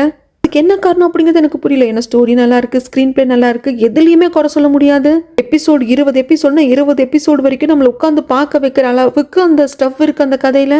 சில ட்ராமாலாம் பார்க்குறப்போ இதுக்கு எதுக்கு 30-40 எபிசோடு, 10 எபிசோடில் முடிச்சிருக்கலாம், 16 எபிசோடில் முடிச்சிருக்கலாம்னு தோணும். சில ட்ராமாஸ் எல்லாம் 10 எபிசோட் 12 எபிசோடில் ஹரிபரியாக முடிப்பாங்க. எதுக்கு இவ்வளவு ஹரிபரியாக முடிச்சாங்க, இன்னொரு 4-5 எபிசோட்ஸ் எடுத்து பொறுமையாக இன்னும் கொஞ்சம் எலாபரேட் பண்ணி ஸ்டோரி சொல்லியிருக்கலாமே அப்படின்னு நம்மளுக்கு தோணும். ஆனால் இந்த ட்ராமாவில் எனக்கு அப்படி தோணவே இல்லை. 20 எபிசோட் அப்படிங்கிறது கரெக்டாக தான் பட்டுச்சு. அதுக்கேற்ற மாதிரியான கதை இருக்குது, அதுக்கேற்ற மாதிரியான ஸ்க்ரீன் பிளே எழுதியிருக்காங்க, அதுக்கேற்ற மாதிரியான ஸ்டஃப் இருக்குது, கரெக்டாக தான் எழுதியிருக்காங்க, கரெக்டாக கொண்டு போயிருக்காங்க அப்படிங்கிற மாதிரி தான் எனக்கு தோணுச்சு. எந்த ஒரு குறையும் தெரியல. ஏன்னா க்ரௌன் பிரின்ஸுக்கும் மைனா கடையில் இருக்கிற காதலாக இருந்தாலும் சரி, தூஷங் ஒன் சைடாக லவ் பண்ணிவிட்டு அவன் பண்ணுற ஃபீலிங்ஸாக இருந்தாலும் சரி, அவன் வில்லன் ஆகிடுவானோ அப்படின்னு நம்மளை யோசிக்க வைக்கிறாங்க. ஆனால் அவன் வில்லன் ஆக மாட்டான், ஏன்னா அண்ணன் மேலே அவனுக்கு அவ்வளோ பாசம் இருக்குது. இந்த மாதிரி எல்லாமே பக்காவாக கொண்டு வந்திருந்தாங்க. ஏன் அப்படின்னு யோசிக்கிறப்ப எனக்கு தோணுது என்ன அப்படின்னா, இந்த ட்ராமாவில் ஹீரோ ஹீரோயின் அப்படின்னா க்ரௌன் பிரின்ஸும் மைனாவும் தான், நாம் சொல்லலையே தவிர்த்து. பட் அவங்கள தான் வந்துட்டு ஹீரோ ஹீரோயினாக தான் பார்ப்போம். அவங்க மேபி பிரபலமான ஃபேஸாக இல்லையோ, அதனால தான் இப்படி இந்த ட்ராமாவுக்கு பெருசான ரீச் கிடைக்கலையோ அப்படின்னு சொல்லிட்டு எனக்கு தோணுச்சு. உதாரணத்துக்கு நம்மளோட ஸ்டேட்டில் கூட பேசிப்போம் இல்லைங்களா, இந்த கதை செம்ம சூப்பராக இருந்துச்சு, இதை மட்டும் ஒரு பெரிய ஹீரோ பண்ணியிருந்தாங்கன்னா இது பெரிய லெவலில் சக்ஸஸாக போயிருக்கும், ஒரு புதுமுக ஹீரோ பண்ணதுனால ஹீரோயின் பண்ணதுனால தான் அந்த அளவுக்கு சக்ஸஸாக போகலன்னு பேசிப்போம் இல்லையா. ஸோ அந்த மாதிரி ஒரு விஷயம் தான் இந்த ட்ராமாவுக்கு நடந்துருச்சோன்னு எனக்கு தோணுச்சு. ஏன்னா க்ரௌன் பிரின்ஸாக இருந்தாலும் சரி, மைனாவாக இருந்தாலும் சரி, இவங்க ரெண்டு பேரும் வேறு எந்த ட்ராமாலையும் பார்த்த ஞாபகம் எனக்கு இல்லை, அதுவும் மெயின் லீடாக பார்த்த ஞாபகம் எனக்கு இல்லை. ஸோ அதுதான் ரீசனாக அப்படின்னு வந்துட்டு எனக்கு தெரியல. பட் எனக்கு அப்படி தான் தோணுது. மேபி அதுவாக இருக்கலாம், இல்லாமலும் இருக்கலாம். இப்போ கொரியன் ட்ராமாஸில் பாப்புலரான ஆக்டர்ஸ் இருப்பாங்க இல்லைங்களா, அவங்கள யாராவது இந்த மெயின் கேரக்டருக்கு காஸ்ட் பண்ணியிருந்தாங்க அப்படின்னா இந்த ட்ராமா இன்னும் நல்லா பேசப்பட்டிருக்குமோ அப்படின்னு கூட எனக்கு தோணுச்சு. ஆனால் அவங்களை காஸ்ட் பண்ணாததுக்கு ஒரு ரீசன் இருக்குங்க. ரொம்ப ஃபேமஸான ஒரு பெரிய ஆக்டர் அண்ட் ஆக்ட்ரஸை காஸ்ட் பண்ணாங்க அப்படின்னா அவங்களுக்கு மட்டும்தாங்க அந்த கதையில் இம்பார்ட்டன்ஸ் இருக்கும், சுற்றியில் இருக்கிறவங்களுக்கு இம்பார்ட்டன்ஸ் இருக்காது.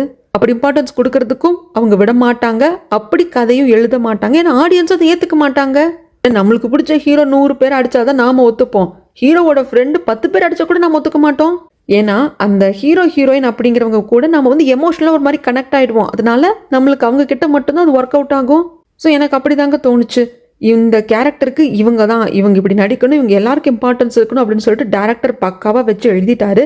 ஸோ இதில் வந்து எல்லாருக்குமே இம்பார்ட்டன்ஸான கேரக்டராக இருக்குது. ஏன்னா எல்லாருமே ஒரே மாதிரி தான், ஈக்குவல் ரேஞ்சில் தான் இருப்பாங்க. இந்த கேரக்டருக்கு தான் ரொம்ப இம்பார்ட்டன்ஸ் இருக்குது, இந்த கேரக்டர் தான் புத்திசாலி, இந்த கேரக்டருக்கு இம்பார்ட்டன்ஸ் அந்த அளவுக்கு இல்லை அப்படிங்கிற மாதிரியே இல்லை. இப்போ நான் 2 பேரை சொல்கிறேன் இல்லைங்களா, சாய் அதுக்கப்புறம் நம்மளோட கிரவுன் பிரின்ஸ், இவங்க 2 பேரும் தான் ரொம்ப கூர்மையான புத்திசாலித்தனத்தோட போராடிப்பாங்க. அப்படின்னா இது ஒரு பக்கம் நடந்தாலும் அதுபடி ராஜமாதா ஒரு வேலை பண்ணுவாங்க, மைனா ஒரு வேலை பண்ணிட்டு இருப்பாங்க, தூஷங்க ஒரு பக்கம் ஒரு வேலை பண்ணிட்டு இருப்பாங்க. இது எப்படி நம்ம மாத்தலாம், எப்படி இதை பண்ணலாம் அப்படின்னு சொல்லிட்டு அந்த வியூகம் அமைக்கிறது அப்படிங்கிறது எல்லாருமே பண்ணுவாங்க. ஆனா என்ன கொஞ்சம் தூக்கலா தெரிஞ்சது இந்த 2 கேரக்டர் மட்டும்தான். அதை தவிர்த்து மற்ற எல்லா கேரக்டர்ஸ்க்குமே ஈக்குவல் இம்பார்ட்டன்ஸ் இருந்தது. ஸோ அதனால தான் இதில் வந்துட்டு ரொம்ப ஃபேமஸான ஆக்டர் அண்ட் ஆக்ட்ரஸை வந்துட்டு கேஸ்ட் பண்ண முடியல அப்படின்னு சொல்லிட்டு நான் நினைக்கிறேன். இது ஒரு விஷயம் தாங்க எனக்கு தோணுச்சு. அதை தவிர்த்து எனக்கு வேற எதுவும் தோணலை. என்னை பொறுத்த வரைக்கும் இந்த ட்ராமால நெகட்டிவ் அப்படின்னு சொல்லிட்டு எனக்கு எதுவுமே தோணல. உங்கள் டைமுக்கு ஒர்த்தான ட்ராமா தான், நீங்கள் தாராளமாக வாட்ச் பண்ணலாம். பட் 1 சிட்டிங்கில் பண்ண முடியாது. 20 எபிசோடு இருக்குது. ஒவ்வொரு எபிசோடும் 1 மணி நேரம் 10 நிமிஷம் 13 நிமிஷம் அப்படின்னு ஓடுது. அதை மட்டும் பார்த்துக்கோங்க. பட் கண்டிப்பாக டவுன்லோட் பண்ணி பாருங்கள், எபிசோட் பை எபிசோடாக பாருங்கள். கண்டிப்பாக ஒர்த் வாட்ச். இல்லை உங்களுக்கு டைம் இல்லை அப்படின்னா என் ஸ்டோரியை நீங்கள் கேட்டிருந்தாலே போதும். நான் எதையுமே ஸ்கிப் பண்ணாமல் தான் சொல்லியிருக்கேன். அதனால் என்னோட எக்ஸ்ப்ளனேஷன் நீங்கள் கேட்டிருந்தீங்கன்னா அதுவே போதுங்க. இல்லை டைம் இருக்குது அப்படின்னீங்கன்னா தாராளமாக டவுன்லோட் பண்ணி பாருங்கள். உங்களுக்கு வந்து ஐயோ வேஸ்ட் பண்ணிட்டோம், இந்த ட்ராமா பார்த்து டைம் வேஸ்ட் ஆகிடுச்சு அப்படின்னு நீங்கள் நினைக்கவே மாட்டீங்க. வர்த்தான ட்ராமா ரொம்ப ரொம்ப சூப்பராக இருக்கும். ஸோ மிஸ் பண்ணாமல் பாருங்கள். இதுக்கப்புறமாக என்னோட பாயிண்ட் ஆஃப் வியூ, இந்த ட்ராமாலேருந்து எனக்கு தோணுது, நான் எடுத்துக்கிட்டது, நாம் இதை ஃபாலோ பண்ணலாமே, நல்லா இருக்கே அப்படின்னு நான் நினச்சது, அது எல்லாத்தையும் சொல்ல போகிறேங்க. ஃபஸ்ட்டு ராஜமாதா சாய் இவங்க 2 பேரோட ஃப்ளாஷ்பேக் தெரிகிற வரைக்கும் அவங்களோட காதல் அப்படிங்கிறது ஒரு அஃபேராக தான் நானும் பார்த்தேன். ஃப்ளாஷ்பேக் பார்த்ததுக்கு அப்புறமாக அவங்க காதலை நான் புரிஞ்சுக்கிட்டேன். ஆனால் அவங்க காதலுக்காக அவங்க பலி கொடுத்த உயிர் அப்படிங்கிறது தப்பு. நீங்கள் வாழணும், நீங்கள் காதலிக்கிறீங்க, உங்கள் காதலியை காப்பாற்றுறதுக்காக நீங்கள் யாரை வேணாலும் கொல்றதுக்காக நிற்பீங்க. Everything is fair in love and war அப்படின்னு சொல்கிற மாதிரி உங்கள் காதலுக்காக நீங்கள் பண்ணுறதெல்லாம் நியாயம் அப்படின்னா அது ஆப்போசிட் பர்சனுக்கும் அது பொருந்தும் இல்லையா? அப்போ நீங்கள் வந்து இந்த அரசருக்கு விஷம் வைக்கிறீங்க, அப்போ ராணிக்கு கோவம் வரும், ராணி பழி வாங்க பார்ப்பாங்க, பசங்க பழி வாங்க வருவாங்க. அதை வந்து நம்ம தப்புன்னு எப்படி சொல்ல முடியும்? உங்கள் காதலுக்காக நீங்கள் நிற்கிறீங்கன்னா அவங்க காதலுக்காக அவங்க நிற்பாங்க இல்லையா? அண்ட் தென் ராஜமாதா இறந்து போனவங்க குடும்பத்துக்கெல்லாம் பணம் கொடுக்குறாங்க அப்படிங்கிறப்போ அது எப்படி? நீங்கள் ஒருத்தங்களை கொன்னுட்டு அவங்க குடும்பத்துக்கு நீங்கள் என்ன வேணால் காசு கொடுத்தா அது எப்படி அந்த உயிருக்கு சரியாக வரும்? ராஜமாதாவும் சாய் அரண்மனைக்குள்ளே இருந்து தான் ஆகணும். ஏன்னா வெளியே 2 பேர் ஓடி போய் ஒரு வாழ்க்கை அமைச்சிக்கலாம், வாழலாம் அப்படின்னு பார்த்தா அது முடியாது. இவங்க இப்படிதான் தேடி கண்டுபிடிச்சி கொண்டுடுவாங்க. அது ஒரு நாட்டோட ராஜமாதா அப்படிங்கிறவ இப்படி எல்லாம் தப்பு பண்ணவே கூடாது. அப்போ நாளைக்கு வரலாறு அப்படிங்கிறது இவங்களை ரொம்ப தப்பாக பேசும். அதுவும் மைண்டில் இருக்கு. இவங்க அஃபேர் யாருக்காவது தெரிஞ்சிருச்சு அப்படின்னா அவங்க யார்கிட்டையும் சொல்ல மாட்டோம் அப்படின்னு இவங்க பக்கம் சேர்ந்துட்டா ஓகே.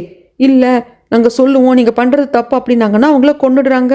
இது எந்த வகையில் நியாயம்? அது மட்டும் இல்லாமல் இவங்களுக்குள்ள இருக்கிறது அஃபேர்னு எடுத்துக்க முடியாதுங்க. ஏன்னா இவங்களோட அந்த வயசான அரசரும் இறந்து போயிட்டாரு. அதுக்கப்புறம் ராஜமாதாக்கு பையன் இருந்தது, அந்த பையனையும் கொண்டுட்டாங்க. சாய்க்கு கல்யாணமாகி குழந்தை இருந்தது, தன் ஒய்ஃபுக்கு தான் அவர் லாயலாக இருந்தார். கடைசியில் அவங்க ஒய்ஃப் இறந்து போயிட்டாங்க. அதுக்கப்புறமாக தான் ராஜமாதாக்கு உயிர் ஆபத்து இருக்கும். அதுலேருந்து ராஜமாதாவை காப்பாற்றுறது. ராஜமாதா அந்த சீக்ரெட் கார்டன்லேயே வந்துட்டு அடைச்சி வைக்கப்பட்டிருப்பாங்க. அதுக்கப்புறமாக அந்த அரசன் இறந்து போய் அந்த புரட்சி வெடிச்சிருக்கும். அந்த அரசன் இறந்து போனதுக்கு அப்புறமாக இன்னொரு அரசரை கொண்டு வந்தே தீரணும். வாரிசுகள் இல்லை. ஏன்னா அந்த வயசான அரசரோட ஃபஸ்ட்டு பையன் வந்து அரசனானதும், அந்த வயசான அரசர் இறந்து போனதும் இந்த ஃபர்ஸ்ட் பையன் அரசனாயிருப்பான். அவன் அடுத்து தனக்கு கீழே இருக்கிற தன்னோட தம்பிங்க எல்லாரையுமே கொண்டிருப்பான். இவங்களால நம்மளோட அரியணை காப்பாற்ற வந்துடக்கூடாதுன்னு சொல்லிட்டு. அதனால இவன் செத்ததுக்கு அப்புறமாக அந்த இடத்துக்கு வேற அரசர் வர்றதுக்கான வாய்ப்பே இல்லை. அதனால அந்த இது வந்து அங்கே கட் ஆயிடுச்சு அந்த வம்சமே. ஸோ மினிஸ்டராக இருந்த கிரவுன் பிரின்ஸோட அப்பாவை ஓகே இவர் வந்து நல்ல ஆளாக இருக்காரு, இவரை வந்து நம்ம அரசராக்கலாம் அப்படின்னு சொல்லிட்டு அரசராக்கியிருப்பாங்க. அது மட்டும் இல்லாமல் கிரவுன் பிரின்ஸோட அப்பாவுக்கு நல்லாவே தெரியும் ராஜமாதாக்கும் சாயுக்கும் இடையில இருக்கிற அஃபேர். அவருக்கு ஃப்ளாஷ்பேக்கெல்லாம் தெரியுமா அப்படிங்கிறது தெரியாது. ஆனால் அவங்க 2 பேருக்குள்ள ஒரு பழக்க வழக்கம் இருக்குது அப்படிங்கிறது தெரியும். தெரிஞ்சது பெருசாக கண்டுக்காமல் அவர் விட்டுட்டாரு. ஆனால் என்னைக்கு தன்னோட குடும்பத்தை தன் பையனை இதை அஃபெக்ட் பண்ணதோ அப்போ தான் அரசர் வந்து ஸ்டெப் எடுத்தாரு. இந்த ராஜமாதா சாய் இவங்க 2 பேரோட காதலை கிரவுன் பிரின்ஸ் மைனா இவங்க 2 பேரோட காதலோடு ஒப்பிட்டு பார்க்கறனால முடியலைங்க. ஏன்னா வயசில் சின்னவங்களா இருந்தாலும் கிரவுன் பிரின்ஸும் மைனாவும் தான் மெச்சூராக நடந்துக்கிட்டாங்கன்னு எனக்கு தோணுச்சு. அவங்க 2 பேருக்கும் தெரியும் நம்மளால் வாழ்க்கையில் சேர முடியாது. ஏன்னா மைனாவோட அப்பா பண்ண பாவத்துக்கு கண்டிப்பாக மைனாவை நம்ம கல்யாணம் பண்ணிக்கிறப்போ ஒரு கூட்டமே எதிர்ப்பு தெரிவிக்குங்கிறது கிரவுன் பிரின்ஸுக்கும் தெரியும். மைனாவுக்கும் தெரியும் நம்ம அப்பா பண்ண துரோகத்துக்கு நாம் கிரவுன் பிரின்ஸை கட்டிக்க முடியாதுன்னு சொல்லிட்டு. பட் அப்படியே இருந்தாலும் இவங்க வேற எந்த சூழ்ச்சியும் பண்ணாமல் அவங்க விதியை அவங்க ஏற்றுக்கிட்டாங்க. மைனாவை பொறுத்த வரைக்கும் நான் எங்கே இருந்தாலும் உங்களோட உமனாக தான் வாழ்வேன், மனசார நான் உங்களோட மனைவியாக தான் இருப்பேன், அதுவே போதும் அவள் மனசளவில் ஏற்றுக்க ஆரம்பிச்சிட்டா. இதுக்காக 4 பேரை கொன்று 10,000 பேரை அழிச்சு அப்படி அவள் காதல் அடையணும் அப்படின்னு சொல்லிட்டு மைனா ஆசைப்படலை. ஆனால் சாய் ராஜமாதா அப்படி கிடையாது. இவங்க 2 பேரும் ஒன்றா இருக்கணும், இந்த ரகசியம் யாருக்கும் தெரியாமல் ரகசியமாக இருக்கணும் அப்படிங்கிறதுக்காக பல உயிர்களை வந்து பலி கொடுத்துருக்காங்க. அந்த இடத்துல இவங்க காதல் செத்து போச்சு. இவங்க ரொம்ப உண்மையாக காதலிச்சிருக்காங்க. அந்த வயசான அரசன் தான் இதெல்லாம் வந்து பண்ணிட்டா அப்படிங்கிறது எல்லாமே ஓகே. அந்த இடம்ல நிஜமா பாவம் தான். அந்த இடத்துல நிஜமா எனக்கு அழுகழுகையாக தான் வந்தது. ஆனால் உங்களோட ரகசிய உறவு தெரியக்கூடாது அப்படிங்கிறதுக்காக தெரிஞ்சுக்கிட்டவங்கள தெரிஞ்சதுக்கு அப்புறமாக உங்களுக்கு எதிராக நிற்கிறவங்கள கொள்றது அப்படிங்கிறது எந்த வகையில் நியாயம்? நீ காதலிக்கிறன்னா உன் காதலுக்காக நீ உயிரை கொடு, அதை அடுத்தவன் உயிரை எடுத்து உன் காதலை வாழ வைக்கணும் அப்படிங்கிறது என்ன இருக்கு? அது என்ன அந்த ப்ராபமே நல்லா இல்லையே. Everything is fair in love and war அப்படின்னா புரியல. என்ன வேணா பண்ணி நீ காதல்லையும் போர்லையும் ஜெயிச்சிடலாம் அப்படின்னா ஜெயிச்சிரு, அது எல்லாருமே கடைப்பிடிப்பாங்க இல்லையா? இப்போ நீ பண்ணது உனக்கு பூமராங் மாதிரி திரும்பி வரத்தானே செய்யும். அதுக்கப்புறமாக அரசரோட கையை பிடிச்சிக்கிட்டு தூஷங்கு கிரவுன் பிரின்ஸில் அழுவாங்க இல்லைங்களா ஒரு ஸ்டேஜில் வந்து முடியாது. அதுக்கப்புறம் என்ன பண்ணுறதுன்னு தெரியாமல் இருக்கிறப்போ கையை பிடிச்சிட்டு அழுவாங்க இல்லையா, அந்த சீன் பார்க்குறப்ப எனக்கு என்ன தோணுச்சுன்னா, நாம் நம்ம பேரண்ட்ஸ் கிட்ட நம்மளுக்கு இது வேணும் அது வேணும்னு கேட்போம். சமயங்களில் அவங்களால நம்மளுக்கு அதை வாங்கி கொடுக்க முடியும், கொடுக்க முடியாமல் போகும். அப்போது நம்ம பாயிண்ட் ஆஃப் வியூ எப்படி இருக்கும்? அப்பா கிட்ட கேட்டு இது கூட கிடைக்கல, அம்மா கிட்ட கேட்டு இது கூட கிடைக்கலன்னு நம்மளுக்கு தோணும். ஆனால் இன்னொரு பாயிண்ட் ஆஃப் வியூ இருக்கு இல்லையா, அது அரசர் எழுந்து வந்ததுக்கு அப்புறமாக ராஜமாதா கிட்ட சொல்லுவார், என் பசங்க 2 பேரும் என் கையை பிடிச்சி கதறி அழுதப்போ ஒரு அப்பனா எழுந்துன்னு நான் பார்த்துக்கிறேன்னு சொல்ல முடியாமல் கையாலாகாத அப்பனா இருந்தேன். இந்த வேதனையை நினைக்கிறப்போ நான் உன்னை கொன்று புதைக்கணும் அப்படின்னு சொல்லியிருப்பாரு. அப்போ தான் அந்த பாயிண்ட் ஆஃப் வியூ. அப்போ நம்ம பேரண்ட்ஸோட பாயிண்ட் ஆஃப் வியூ ஒன்று இருக்கு இல்லையா, நம்ம குழந்தை நம்மக்கிட்ட கேட்டு நம்மளால் வாங்கி கொடுக்க முடியலையே, நம்ம குழந்தை நம்மக்கிட்ட ஆசைப்பட்டு கேட்டுச்சே பட் நம்மளால் கொடுக்க முடியலையே அப்படின்னு சொல்லிட்டு அவங்களுக்கு எவ்வளோ மனவேதனைப்படும். அந்த ஒரு ஆங்கிள் இருக்கு இல்லையா, இது ரெண்டுமே இந்த ட்ராமாவில் ரொம்ப அழகாக காட்டியிருப்பாங்க. அப்புறம் ரொம்ப ரொம்ப முக்கியமான விஷயங்க, எந்த சுச்சுவேஷன்லையும் பதட்டப்படக்கூடாது அப்படிங்கிறது. அரசருக்கு அவர் சாப்பிட்ட சாப்பாட்டில் விஷம் இருக்குது அப்படிங்கிறப்போ அந்த டைம் கிரவுன் பிரின்ஸ் வந்துட்டு அரண்மனைக்குள்ளே இல்லை. அப்போ தூஷங்க தான் அரண்மனைக்குள்ளே அனுப்புவாங்க. எதுக்குன்னா அதிகாரிகளை கூப்பிட்டு வா, இந்த சாயை வந்து அரெஸ்ட் பண்ணும், என்ன சாய் தான் ராஜமாதோட அஃபேர் வச்சிருக்கிற ஆளு, ஸோ அரெஸ்ட் பண்ணுறதுக்காக அதிகாரிகளை கூப்பிட்டு வான்னு அனுப்புவாங்க. அரசர்கிட்ட சொல்லலான்னு வர்றப்ப தான் அரசர் சாப்பிட்ட சாப்பாடில் பாய்சன் இருக்குது அப்படின்னு தெரிஞ்சதும் அப்படியே நிலத்தடு மாதிரி போயிடுவார் யாரு, தூஷங். அப்புறம் தான் வேற வழி இல்லாமல் அப்பாவை காப்பாற்றணும் அப்படிங்கிறதுக்காக அதிகாரிகளை கூப்பிட்டு வந்து அரசருக்கு விஷம் வச்சதே வந்துட்டு இவர் தான், கிரவுன் பிரின்ஸ் தான், கிரவுன் பிரின்ஸ் அரெஸ்ட் பண்ணுங்க அப்படின்னு சொல்லிட்டு நிற்பாங்க. அப்போ கூட கிரவுன் பிரின்ஸ் ஜெயிலுக்கு வந்ததுக்கு அப்புறமாக சொல்லுவாங்க, இதை பாரு தூஷங், எந்த ஒரு சுச்சுவேஷன்லையும் பதட்டப்படக்கூடாது. அப்போ தூஷங் கேட்பான் பதட்டப்பட்டுட்டு, அப்போ என்னதான் பண்ணியிருக்கணும், என் இடத்துல இருந்து நீ என்னதான் பண்ணியிருப்ப, அப்பாவுக்கு விஷம் வச்சுட்டாங்க, உயிர் கையில் பிடிச்சிட்டு கிடக்கிறாரு, அப்போ நான் என்னதான் பண்ணியிருக்கணும், நீ யார் என்ன பண்ணியிருப்ப அப்படிங்கிறப்போ அந்த டைமில் நீ சாயை தான் மானிட்டர் பண்ணியிருக்கணும், இன்னும் நல்லா யோசிச்சிருந்துருக்கணும். அப்பாவோட சாப்பாடை சாப்பிட்றது யார், அப்பாவுக்கு முன்னாடி ராயல் டேஸ்டர், அப்போ அந்த லேடி சாகாமல் இருந்ததுனால தானே அப்பா சாப்பிட்டாரு. அப்போ அந்த லேடியை நீ பிடிச்சிருக்கணும், அவளை நீ க்ளோஸாக வாட்ச் பண்ணியிருந்தேன்னா கண்டுபிடிச்சிருந்துருக்கலாம் இதுக்கு பின்னாடி யார் இருக்காங்கன்னு சொல்லிட்டு. ஸோ அப்பாவே அப்பாவுக்கு வசச்சது யாருன்னு கண்டுபிடிச்சி மிகப்பெரிய உண்மையை வெளியே கொண்டு வந்திருக்கலாம், இவ்வளோ சிக்கல் ஆயிருக்காது அப்படின்னு சொல்லிட்டு சொல்லுவார். ஸோ ஒரு சுச்சுவேஷன் நம்மளை பதட்டப்பட வைக்குது, நம்மளை யோசிக்க முடியாமல் செய்யுது அப்படின்னா எந்தெந்த சுச்சுவேஷன் எதை டிமாண்ட் பண்ணது நம்மளுக்கு தெரியாது. பட் முடிஞ்ச அளவுக்கு நாம் பதட்டப்படாமல் இருக்கிறது, அந்த சுச்சுவேஷனை நம்ம ஹேண்டில் பண்ணுறதுக்கும் உண்மையான விஷயம் நம்ம கண்ணு முன்னாடியே மறைஞ்சு போகாமல் இருக்கிறதுக்கும் ஒரு வாய்ப்பாக இருக்கும் அப்படிங்கிறது அந்த இடத்துலேருந்து நல்லா புரிஞ்சுது. அதை விட எனக்கு இன்னொரு விஷயம் வந்துட்டு ரொம்ப ரொம்ப வந்து மனசளவில் நெருக்கமாக பிடிச்சிருந்ததுங்க. அது சாமியார் சொல்லுவார் இல்லைங்களா, ஃபஸ்ட்டு மைனாவோட விதி சரியில்லை, அவள் யாரை கல்யாணம் பண்ணிக்கிட்டாலும் அவங்க இறந்து போய் விதவை ஆயிடுவா அப்படின்னு சொல்லிட்டு, அதுக்கப்புறமாக அவள் பட்ட கஷ்டத்தில் இப்போ விதி மாறி போச்சு, ஒன்றா கிரவுன் பிரின்ஸ் உயிரோடு இருக்கணும் இல்லைன்னா மைனா உயிரோடு இருக்கணும் அப்படி போச்சு. கடைசியில் இவங்க பட்ட கஷ்டத்தில் அந்த விதி மறுபடியும் மாறிடும். கிரவுன் பிரின்ஸோட எதிர்காலம் அப்படிங்கிறது அரசர் ஆவார், வெல்த்தியாக வாழ்வார்னு இருக்குது. ஆனால் மைனா அதில் அது இல்லை அப்படின்னு சொல்லிட்டு அந்த சாமியார் சொல்லிட்டு போயிருப்பாரு. அப்படின்னா என்ன அர்த்தம், இவங்க 2 பேர் சேரக்கூடாதுங்கிறது விதி இல்லை, அரசர் அப்படிங்கிற இடத்த விட்டுட்டு வந்து மைனாவை கல்யாணம் பண்ணிக்கிட்டு அவங்க சந்தோஷமாக தான் வாழ்ந்துட்டு இருக்காங்க. இதுலேருந்து எனக்கு என்ன தெரிஞ்சது அப்படின்னா, விதி அப்படிங்கிறது இதுதான் இப்படி தான் அப்படின்னு நிர்ணயிக்கப்பட்டு அப்படியே நடக்கிறது கிடையாது. நாம் படுற சில கஷ்டம், நாம் நம்மளோட லைஃப்பில் எடுக்கிற முடிவு, நாம் பண்ணுற பிளான், ஒரு விஷயத்துக்காக நாம் எந்த அளவுக்கு மெனக்கெடுறோம், நம்மளோட இன்புட்டை எந்த அளவுக்கு கொடுக்குறோம், நம்ம ஒரு விஷயத்தில் எந்த அளவுக்கு உறுதியாக இருக்கும் அப்படிங்கிறத பொறுத்து நம்ம விதியே நம்மளுக்கு மாறும் அப்படின்னு சொல்கிற மாதிரி தான் எனக்கு இருந்தது. அது எனக்கு ரொம்ப க்ளோஸ் டு ஹார்ட்டாக இருந்தது. எந்த அளவுக்கு நீங்கள் கஷ்டப்படுறீங்க, எந்த அளவுக்கு நீங்கள் எஃபர்ட் போடுறீங்களோ அதுக்கேற்ற மாதிரி இந்த விஷயம் நடக்கவே நடக்காதுன்னு உங்களுக்கு எழுதப்பட்ட விதியாகவே இருந்தாலும் நீங்கள் போடுற எஃபர்ட்டில் அந்த விதியே மாறி நடக்கவே நடக்காத விஷயத்த கூட நடக்க வைக்க முடியும் இல்லையா அப்படிங்கிற மாதிரி நான் எடுத்துக்கிட்டேன். எனக்கு அது ரொம்ப ரொம்ப பிடிச்சிருந்தது. அப்புறம் இன்னொரு முக்கியமான விஷயங்க, ராஜமாதாவோட கேரக்டரை எடுத்துக்கோங்களேன். ராஜமாதாவுக்கு நல்லா தெரியும் நம்ம பண்ணுறது தப்பு மாட்டுவோன்னு. ஆனால் அது எப்போ நடக்க போகுது, அது நடக்கிறப்ப பார்த்துக்கலாம். இப்போ என்னவோ அப்படி போய்க்கிட்டோம். ஏன்னா சிலர் அப்படி தான் இருப்பாங்க.